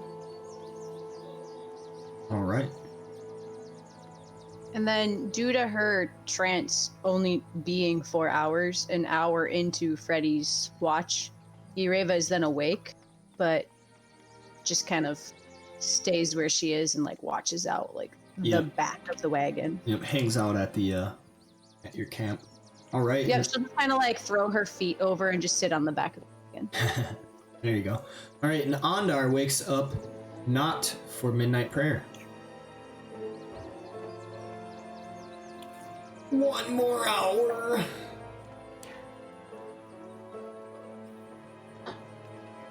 All right, so Ondar wakes up not for midnight prayer, and they have their thing. Noct. That time, my friend. Yeah, I'm awake. Let's just go. Ah. Won't you be my neighbor?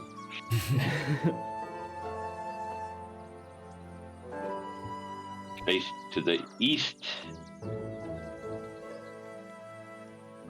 You know, the traditional Crusader knight stance on one knee, sword presented, blah, blah, blah, blah, blah, blah, blah, blah, blah, blah. Ending with, I have done my best to be loyal to you and the just people of Toriel. And the just people of Toriel, yes. Right. All right, nothing going on tonight. I did hear some wolves howling, so, you know, I mean, weather is changing, so. Well, if they would be quite foolish to come around a camp, but I'll wake up if we gotta kill them. Yeah. And, you know, I don't know if that little halfling is skulking about, but as I said, he covets my shield. I don't think he wants to steal it. I think he wants to buy it, but you never know. Desperate things sometimes do desperate things. Well, I'll keep an eye out for him. Right. I'm pretty sure you scared the piss out of him, so. Right, but good night, my brother. Good night. Instantly. He's Alright. trained. He's trained, you know? I mean, Yeah. Head hits the pillow. Brain hits REM. So, Freddy is on watch. Ireva, you're just hanging out in camp? Yeah. Are you doing anything in particular, or just As chilling? always, I'm glancing towards the cultists' wagon, but I don't, make a whole lot of fuss about it. I just kind of keep my eyes more or less glued towards it as subtly as I can. All right. I don't light any fires or anything like that.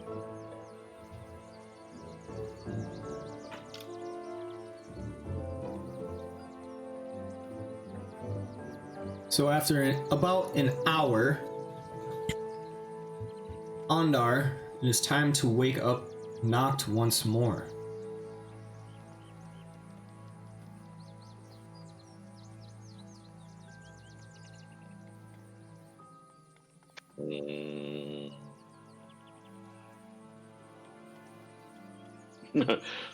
that's funny because Ondar went to sleep. Well, that was only 3 hours into your. Okay, so yeah, we'll just go an hour after midnight. Hour after midnight prayer, because that would have been 4 hours after your watch. Yeah, that's fine. Okay. We'll wake up Noct. And then Noct is now on watch. Okay. Yep. Noct, you're pretty groggy after only having gotten probably 2 or 3 hours of actual restful sleep. Please make me a perception check at disadvantage. Give me 1 second.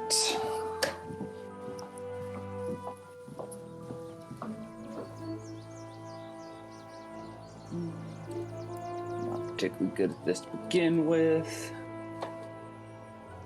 There it is. Sorry. Come on. There we go. Oof. 1. Oh, Oh, Maybe you should let me Three. sleep more. it's a 3 because It is a 3. It is a 3. It's skill not- check. There's no automatic failures. No automatic failures. damn wolves snuck up on you. All right, Nox. So you got that. You got that whole thing where your eyes just keep wanting to shut, and they're like heavy and just like thick with sleep. But nonetheless, tired of praying. you are trying your best to pay attention. Every once in a while, you find your mind drifting off, and then you stutter yourself back to wakefulness. Why does you keep talking about bids? I'm tired of talking about bids. I just don't know. All right, Freddy. After an hour, you see the change in watch between Ondar and Noct, and your time is up. You go back to camp to see that Ireva is already awake. Look at her. I oddly look at my wrist and tap it with my index finger. Well, guess it's about that time.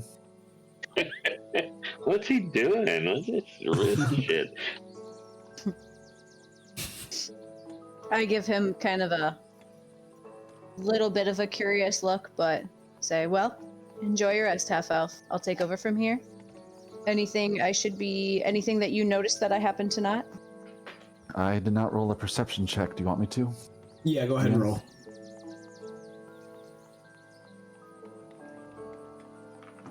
All right, Freddy. You hear the normal sounds of nature in the night.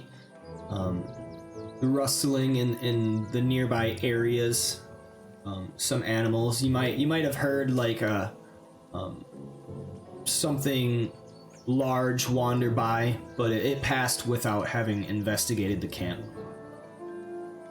Okay. So nothing of I danger. say nothing out of the ordinary. Yeah, say nothing of note. Just typical forest stuff. Some large animals, some insects.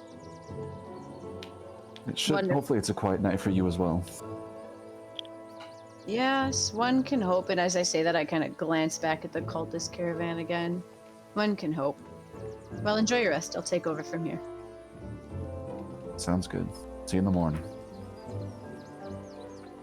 Freddy then crawls in his bedroll and goes back to sleep. All right. Ireva, please make me a perception check.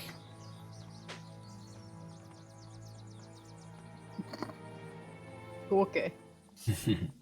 That's a Hey, great it's better than not. All right. Noct, please make me a constitution check. Okay.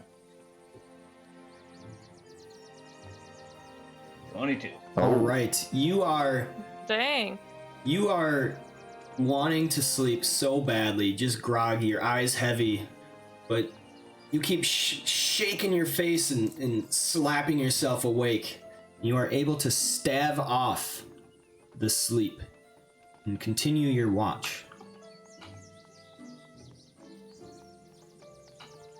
After about 2 hours, perhaps, please make me another perception check with disadvantage.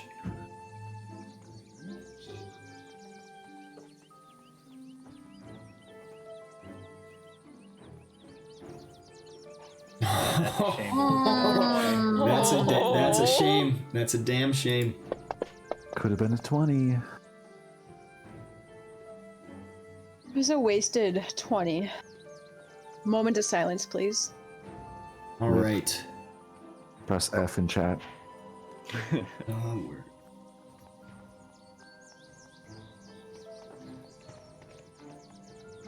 Pull this up. Where are they?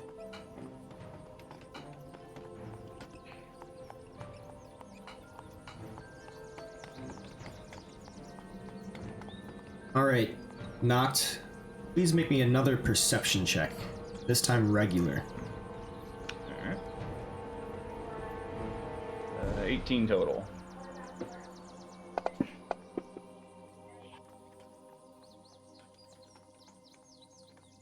You swear that you may have heard some scuffling, but at the same time you think it could have been yourself drifting off to dreaming at the same time. In any specific direction, or? So the wagon is just off to the side of the road. You, I would say, probably have been like patrolling, trying to keep awake, walking to and fro on the road, looking out here and there. You think it probably came from the far side, across the wagon. So you'd have to go to the other side of where your wagon is. Yeah, I'll head over there. Take a look. All right. You see the embers in the fire having died down, bathing the area. Or not bathing, but the area is now in darkness. The embers and the coals of the fire giving a low warm glow, orange glow. You see Ondar and Edelri sleeping tightly in their bedrolls, as well as the horses tied to a nearby log, and the wagon set up in a way with some of the more precious crates and barrels and cargo draped over with canvas. And it begins to rain with very little patters. Make me another perception check. Okay. Nope. Yikes. Is there a new map? Bro, put your glasses on. There is not a new map. Alright, Nox, you're looking around, you don't notice anything out of the ordinary. The horses have nickered, given a few, as well as Ondar is lightly snoring in his bedroll. Other than that, nothing of importance or notice to be seen or heard. Alright, well, Then I would just go back to patrolling.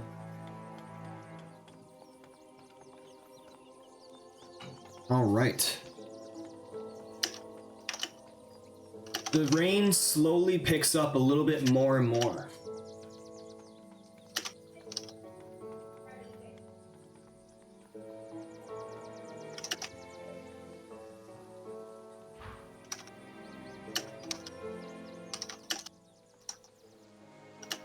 Slowly, as it begins to turn into dawn, there is a healthy amount of rain, creating a bit of mud, and everybody wakes up before before dawn, for the rain has started to wash out the camps and everything. Ireva and Noct, you see all this rain happening. Oh, someone's got some mic stuff going on. Yeah, sorry, it's me. I'm going to mute for a second. I'm listening. Gotcha. Blame the- Okay. That new puppy, man. All right, so you see the rest of the camp slowly start to wake up from this rain prematurely. It's definitely kind of a more miserable day. But nonetheless, the rest of the caravan is getting out of their bedrolls. Good thing that a lot of them have covers to cover the equipment and all the crates and everything, but everybody's a little bit moody. Some people went in a more muddy area, and so they get out of their bedrolls to some mud on their clothing. Some others happen to find a better spot. Other than that, you guys are up. Everybody is up now. Break down camp. Start getting stuff packed. Probably a little faster than normal. What with the rain? Yep, everybody is a little bit rushed. Don't be in such a hurry this morning, my friend. I wake up and then want to go towards the gnome lady to continue our conversation and ask Alright. if they want to come.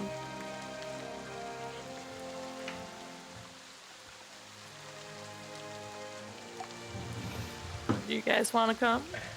I'm going to see the gnome lady. Name's Well, I am Yamna. curious. I'm gonna Yamna? help. Yeah, So I'll while wander I'm over there, curious, I'm but gonna I help want to pack watch up the the tent Freddy, go and ahead. make breakfast again. See, I'm gonna help pack up, watch the camp, and make breakfast. All right, Come Noct, back what are you whenever doing? you're ready. I'm gonna go, but just kind of stand around because I want to watch the Red Wizard. So that gets me closer. I'm gonna go over there and Alright. side eyeing him. I ask Hawkeye if she's okay lending a hand so we can get, camp all packed up so it's not just more work on the remnants, and then I'd like to go with. I guess so. Yeah, You I mean, make a there's- fair point. There's nothing Since we are- stopping. There's nothing since we stopping are- you from going up while the caravan is moving as well. Yeah, since we are hired, to help, I'd like to stick to my word and, do my part, and then I'd like to go with. I do want to seek out this companion of yours. So after our devotional in the morning, I'm,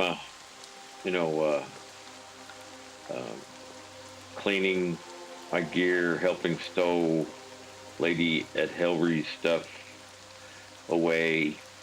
We have our breakfast, tending to the horses, and then I'm going to stick with the Lady Elf's wagon for the day. All right, Ondar. So when you wake up to do your prayers, do you need a holy symbol to do so? Well, it's on my shield, yes. Okay. So In other words, Ondar, you wake up and you first thing go to your horses where you had this shield strapped, and you notice that the leather straps have been cut and the shield is missing. I go straight to the fucking halfling. I'll go Yeah. there too, because he's on the way to the gnome lady, and I love a good fight. All right. So we will pull up the tradeway map once more.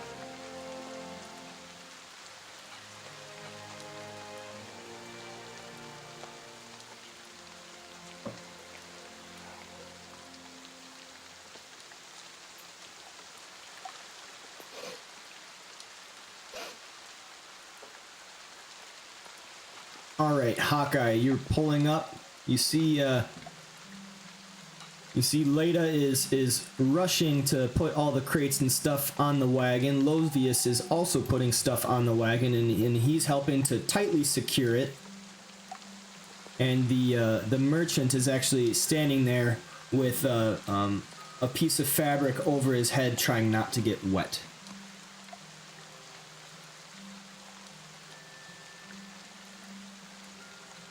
And they are rushing in the rain.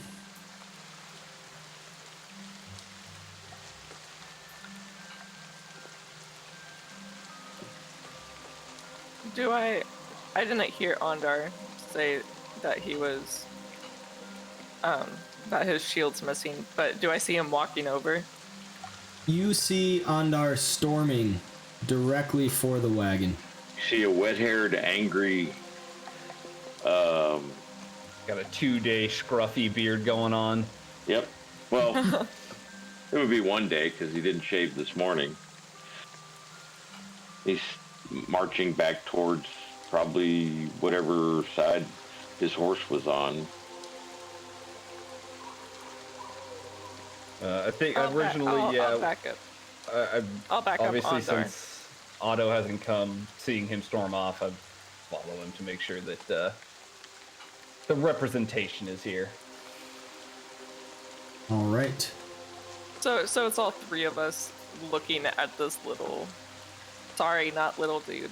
He is without armor because he doesn't sleep in his armor. Okay. Obviously, he doesn't have his shield. And he turns the corner and grabs the little halfling by the scruff of his neck. What have you done with it? Hands off me! Hands off me! Right away, Leda comes up, and she has one hand on her sword hilt. What is the meaning of this? Shut up. What have you done with my shield, you little thief? I gave you every opportunity to earn it fairly. And I literally have him by both hands, up in the air, by his collar, his scruff, whatever, and I'm shaking him vigorously. His legs are flailing in the air and his arms are waving. Ah, what are you doing? Ah! He's making a whole bunch of noise. Nihite comes over as well. What is going on? I pay him no I mind. think your dude here stole my comrade's shield. He's been eyeing it earlier. All right, Hawkeye, please make me a strength check. Strength out here. Hawkeye? Yes.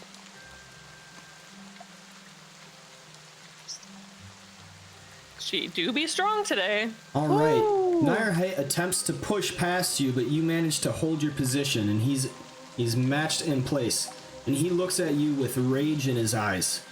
And his face turns upright at the slight.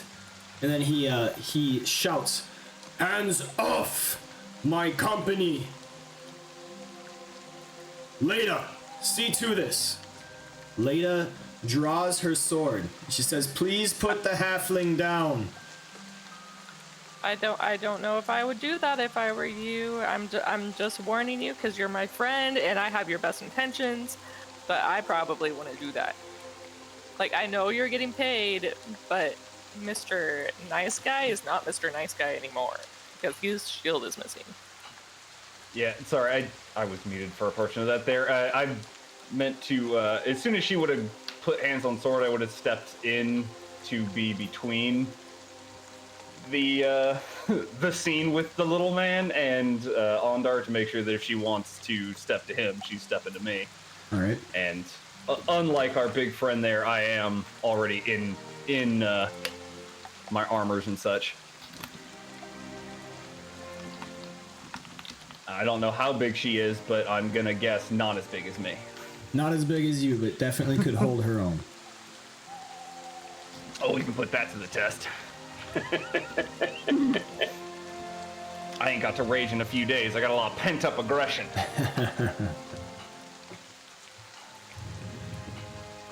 What have you done with my shield, little man? As this is all I going, haven't done nothing with your shield. Hands off Could I me! make an insight check on him? Me too. Same. Go ahead.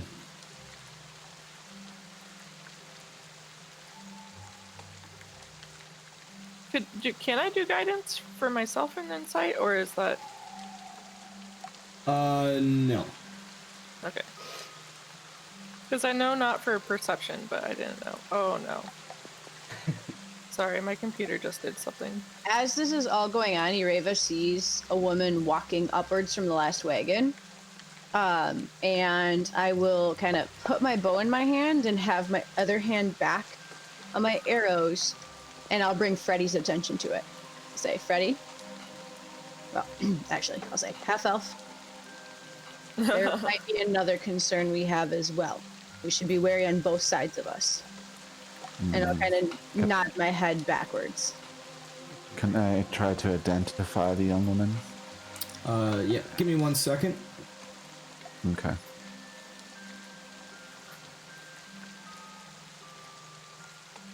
It's Yamna. All right. Go ahead and roll me a nature.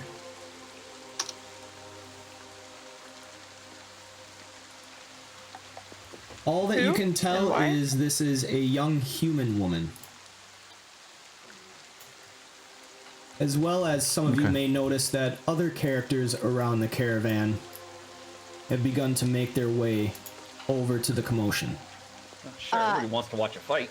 Am I able to roll to just see, like, you know, is she rolling up? Or is she walking up, like, angrily, curiously, cautiously? Roll insight.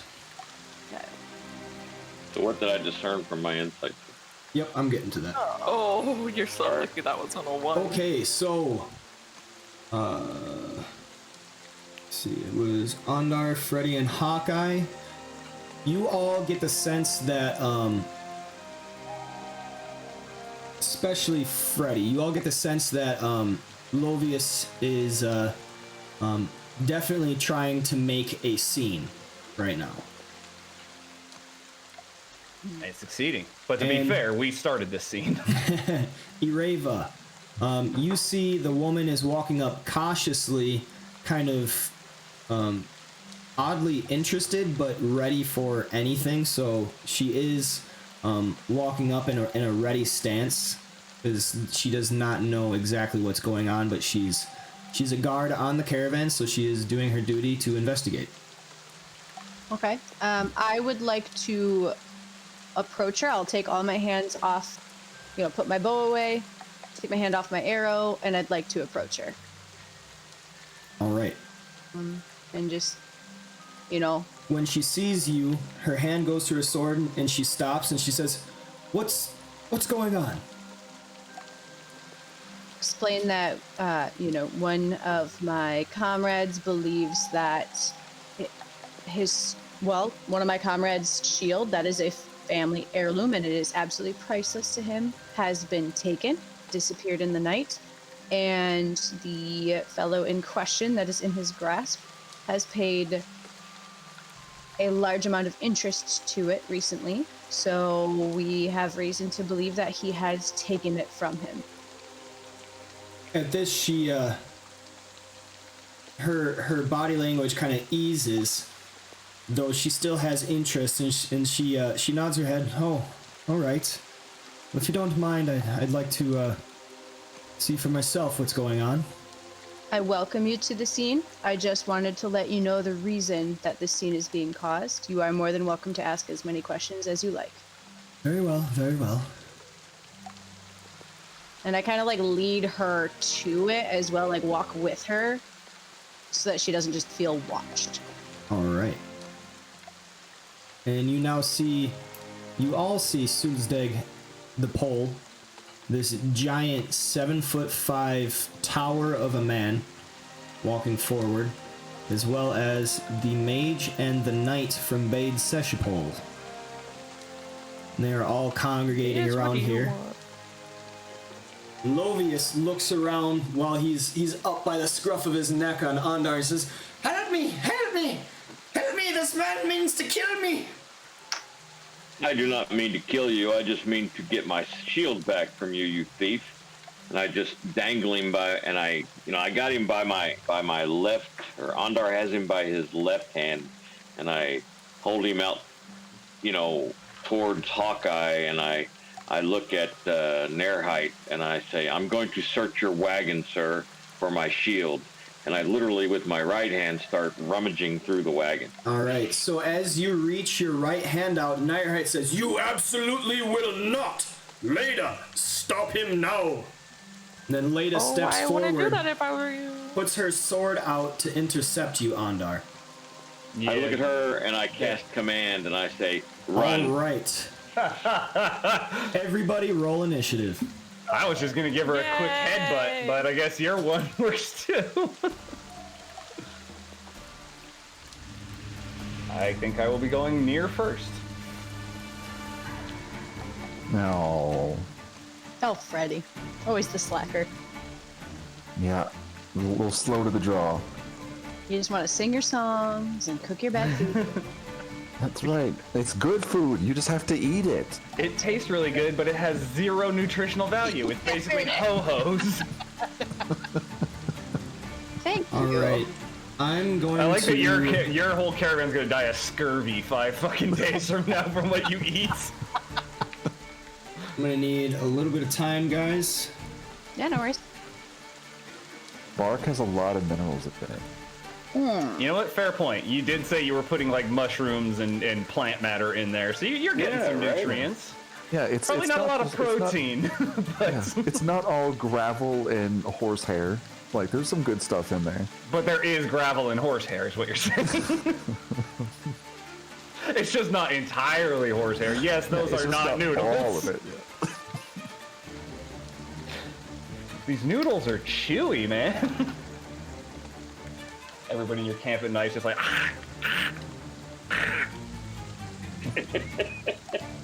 That was a hairball sound.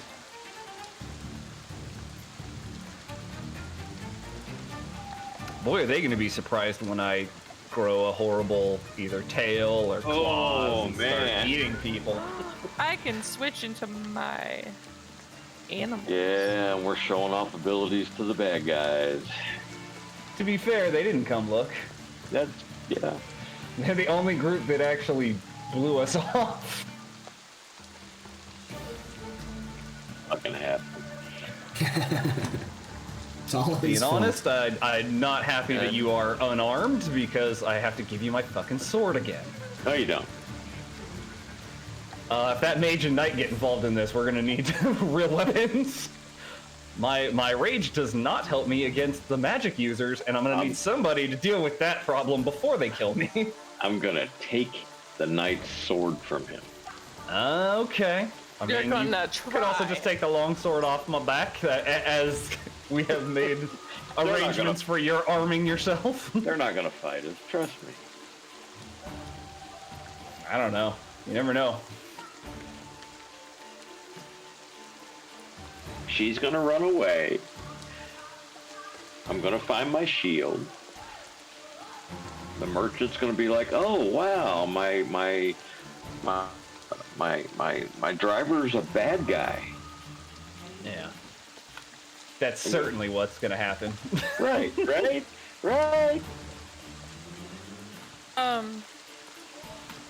Can I unclick my stuff now since technically we've done long rest? Because it still shows last time that I changed it to a black bear. Okay. Hold up. I just gotta finish doing the rest of this. It's just something that I noticed. Yep.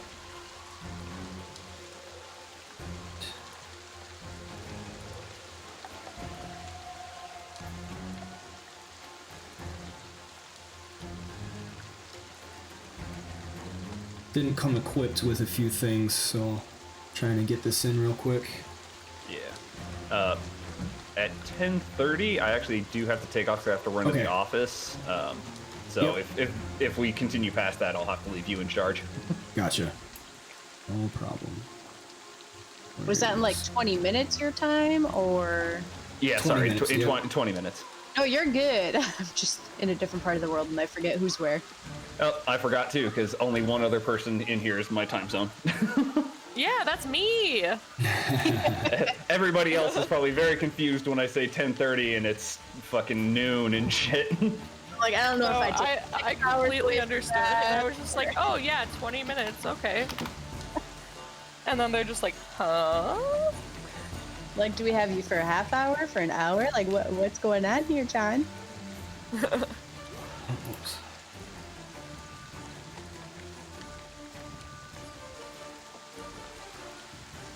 Okay.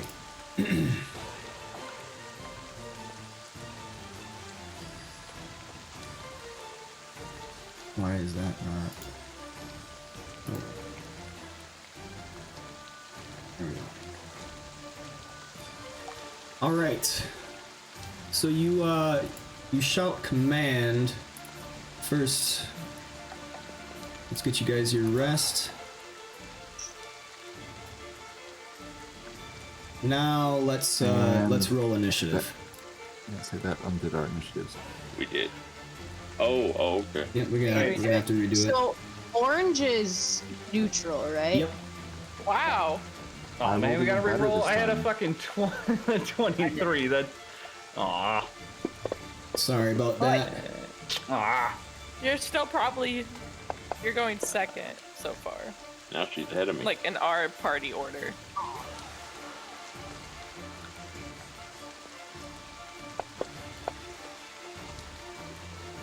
All right, there we go.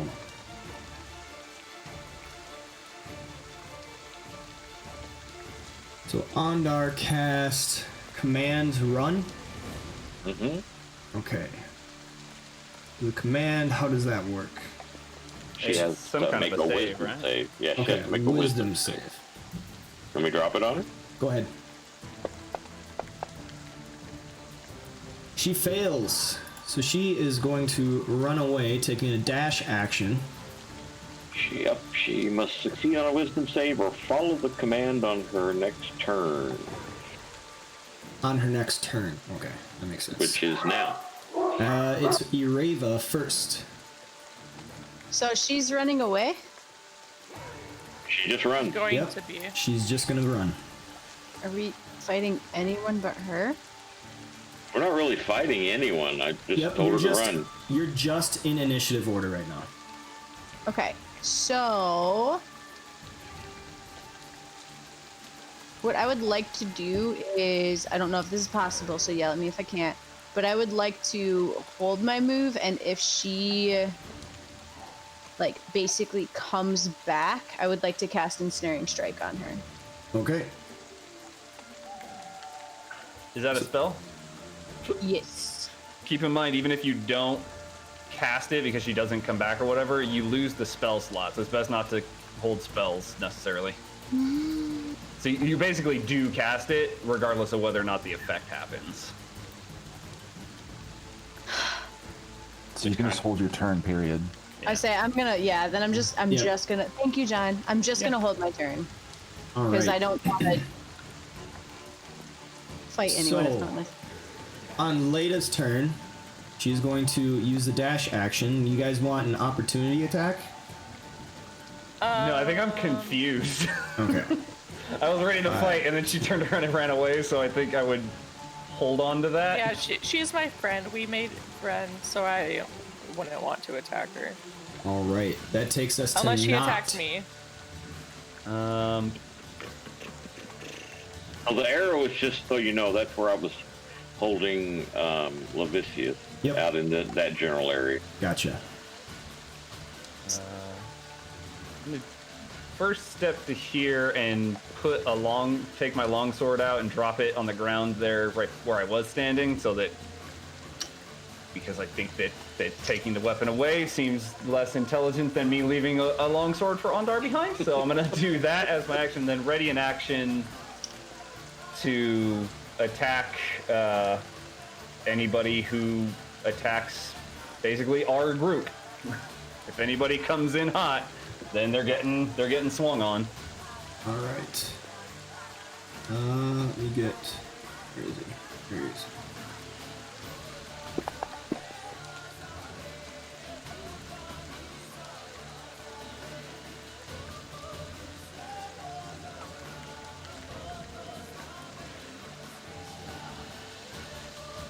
Forgot a few initiatives.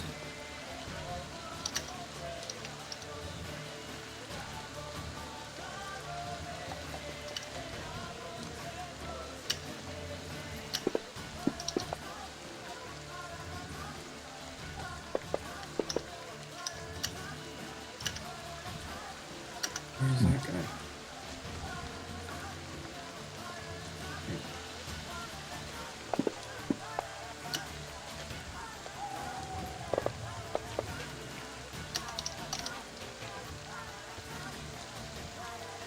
All right. So, this. So we're not technically fighting them. No, We're you're just in like- initiative order. Okay. So, Leda is hostile, but everybody else is still neutral. Alright, Noct, anything else? Nope. The dropping the sword and readying combat action if somebody tries to step. Gotcha. And that's gonna be Alright. Orvustia sees that Ondar just cast a spell and she is going to take out her sword. She's just readying herself in case battle comes up. Nyrehite starts shouting at this. Help! Help! They're attacking my wagon!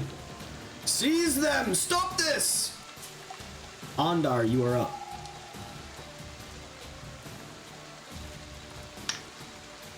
Oh, I think he disconnected. Yeah, I was gonna say he seems to have left face. There he goes. There he is. There he Say goes. Ondar, more like Offdar.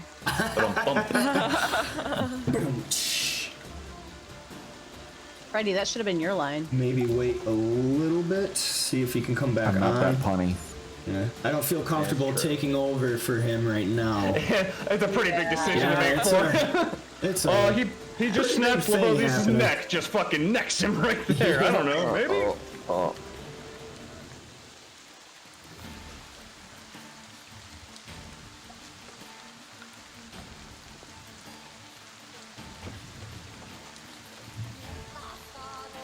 Ondar! I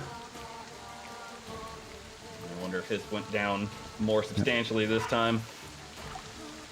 I wonder if we yell loud enough he can hear us in Tennessee. All the way in Tennessee.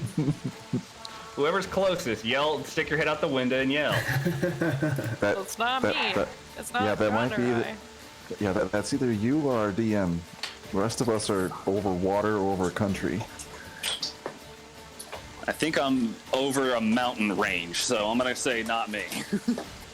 Ondar! There we go. There you go.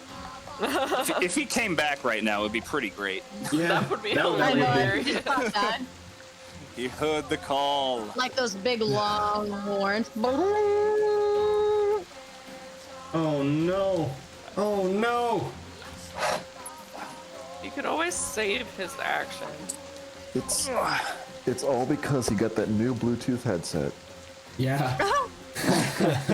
In his defense, his internet sucked last week and he had his old headset, so I mean. True.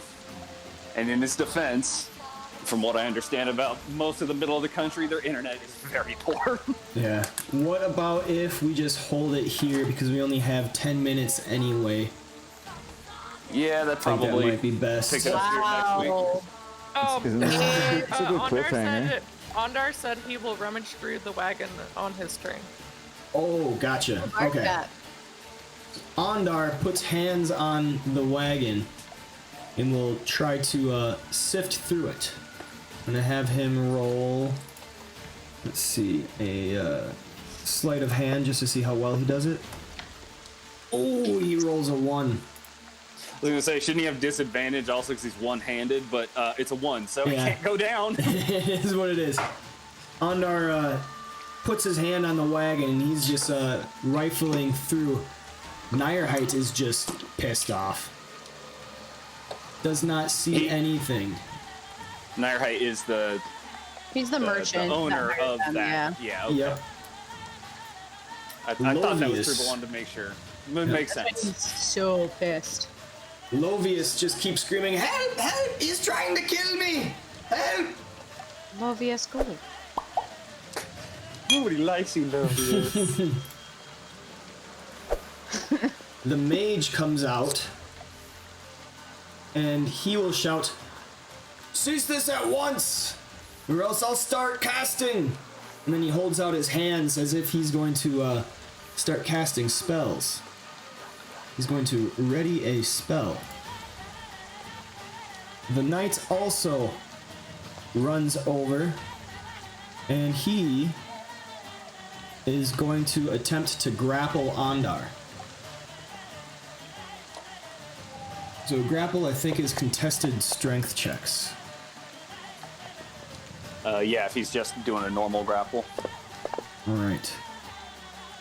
Yeah, Ondar definitely fights him off, pushes him off. Gives a good One-handed while holding a gnome. Good shoulder shove. But at the same time, he is going to have to make a dexterity check to try and keep hold of the gnome. To which Lovius... Hello! You there? Yeah, that squirrel, my friend, yeah, they were, Yeah, the squirrels are playing on your power lines. they're getting freaky out there. It's disgusting. Alright, Ondar, so you reached one hand in while you're holding up Lovius to try and rifle through. Nierheit exclaims at this. He's not happy with you rifling through his stuff. The mage threatens to start casting spells if the situation is not smoothed out soon. The knight attempted to grapple you, but he failed. But in his grapple, you are attempting to keep hold of Lovius. So Lovius squirms at this, but you do manage to keep hold. He is not getting away. Nuhar steps up. Easy, gents, easy! He is going to attempt to defuse the situation. Hawkeye, you have received initiative. So I have a question. So if I use like hold person on the mage, they can't cast spells, right? Let If me it read succeeds. hold person. Hold person, I think, paralyzes, doesn't it? Yeah, but Yep. so he would be able to cast any spells that don't need his hands, basically. Yep, so he's paralyzed, he can't move at all. Yeah. Maybe somatic only components. Yep. Yeah. So, short answer, yes, he would not be able to cast spells. Long answer, it depends on what spell. How good of a mage is he?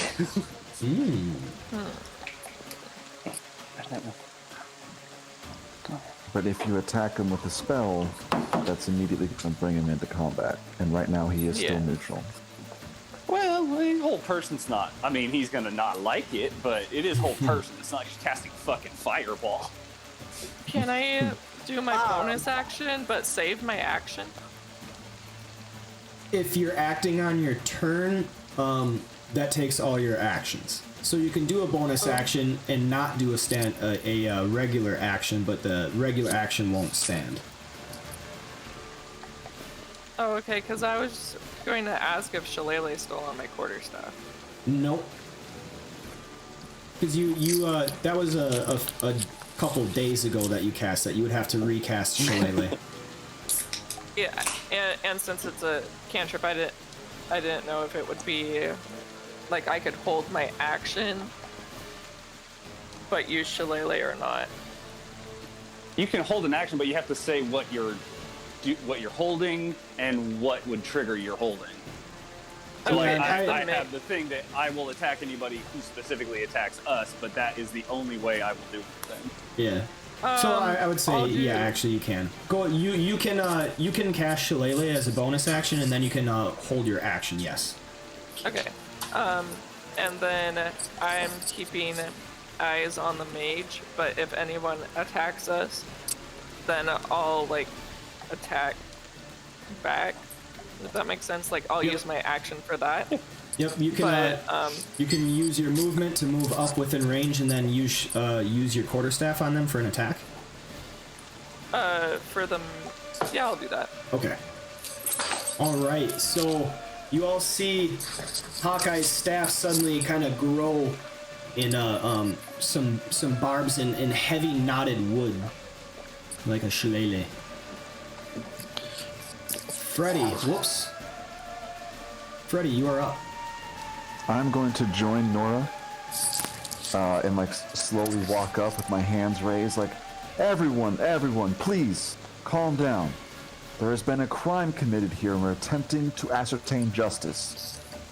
Ondar, I understand your passion, but this isn't the way to do it. Find both an honorable and a lawful way to resolve this conflict. Surely everyone here can bear witness to this cart being searched. And that's my turn. I'm turning. I'm looking at him like, what the fuck? Suzdeg the pole whips out a glaive, and he stands at the ready. He doesn't say anything. Bringing us back to the top of the order with Ireva.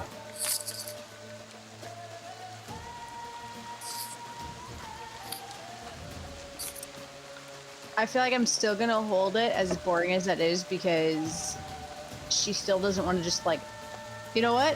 She is going to have her bow in hand and have an arrow in the other hand, and that's it.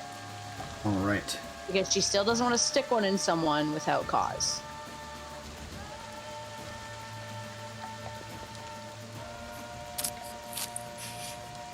So She just ran off into the woods. She has to run all the way back. command is only for one turn. Yeah, so she would just like stop running suddenly. Realize, Okay. What the fuck am I doing? Leda stops running, turns around looking pissed, and she will use a dash action. 10, 15, 20, 25, 30, 5, 10, 15, 20, and 25. She will get I here. moved up on my turn. Huh? Sorry. No, keep going. Oh. She stops and she has her sword at the ready. But she says, everybody, weapons down now! Knocked. you're not my boss. And then I side eye Sulzdeg. Is that how it's pronounced? Yes. Yeah. I side eye over towards Sulzdeg and tell and yell at him, "But you don't need to get involved in this either, big man." And I've got the what do I have out? I think I have my great sword. Let me double check. Yeah, I have great sword equipped right now, in hand, and basically just holding it again. Defensive. It'll be a defensive move. Not going to attack, but if Lita tries to stop me, or if Sulzeg comes at me, then they're getting chomped. But outside of that, I'm just gonna ready defensively. All right. Orvustia looks very apprehensive. She will just kind of sidle over here, sword at the ready, looking between Ondar, Noct, and Leda to see who acts. Nyrhite speaks up once again. You will cease this at once. You are not searching my wagon. Ondar. I mean, sounds like he's already searching the wagon. That really not effective. Yeah. So Ondar steps over here, with still holding the little halfling shit in his hand, and he holds him out towards Nairhite. So if you want to move the halfling, and he holds him out to the merchant. He says, "Here, take this piece of shit." And I just kind of drop him on the ground in that square between Nairhite and Ondar. All right. He falls down onto the ground prone. I say, this little man has been eyeing my shield since this caravan started. I offered to give it to him. All he had to do was beat me in a fair fight, and he could have it. He wanted to purchase it from me. It disappeared last night while I slept. So he had to have taken it. There's no doubt in my mind. It's somewhere in this wagon, and I shall have it. I look around at everybody, arms outstretched, almost like making a speech. All right. At this,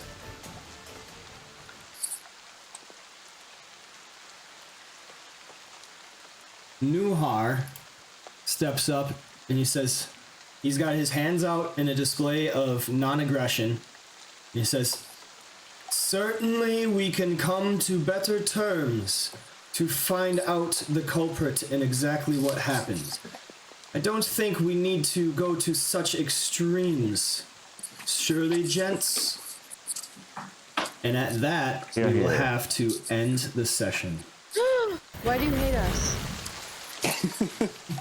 Time is just a construct. No, we gotta end. I thought it was a flat end. circle. Alright, guys. There it is. I think that's actually a pretty good point to stop. We will have to see. Horrible. I gotta find my fucking shield. We will have to see next session, next week on Monday, same time, how this plays out, where Ondar's shield went, and whether Lovius was the culprit. Good session, everyone. John's made a called shot a while ago that no, and this is gonna make us seem to be the total assholes of this group. Yeah, there's quite a lot of tension right now. Not gonna lie, I'm pretty sure we've been the assholes of the caravan for a bit now. Hey, Noct was very nice to that man in his gargoyle. He didn't do nothing. That is true. Just saying. I had a pleasant conversation with a man and his monster. A man his monster. That sounds like it could be. Never mind. Oh, This might be. that's lewd. I'm not gonna say it. God, Oh my god. We almost made a whole session, guys. We almost made a whole session. So someone had to drag us down. Alright, everybody. I look forward to seeing you next week. That was a great session. I hope you guys had a lot of fun. Oh yeah. Sounds good. We will see exactly how this plays out. Until next time. Later, guys. All right, y'all. Till next time.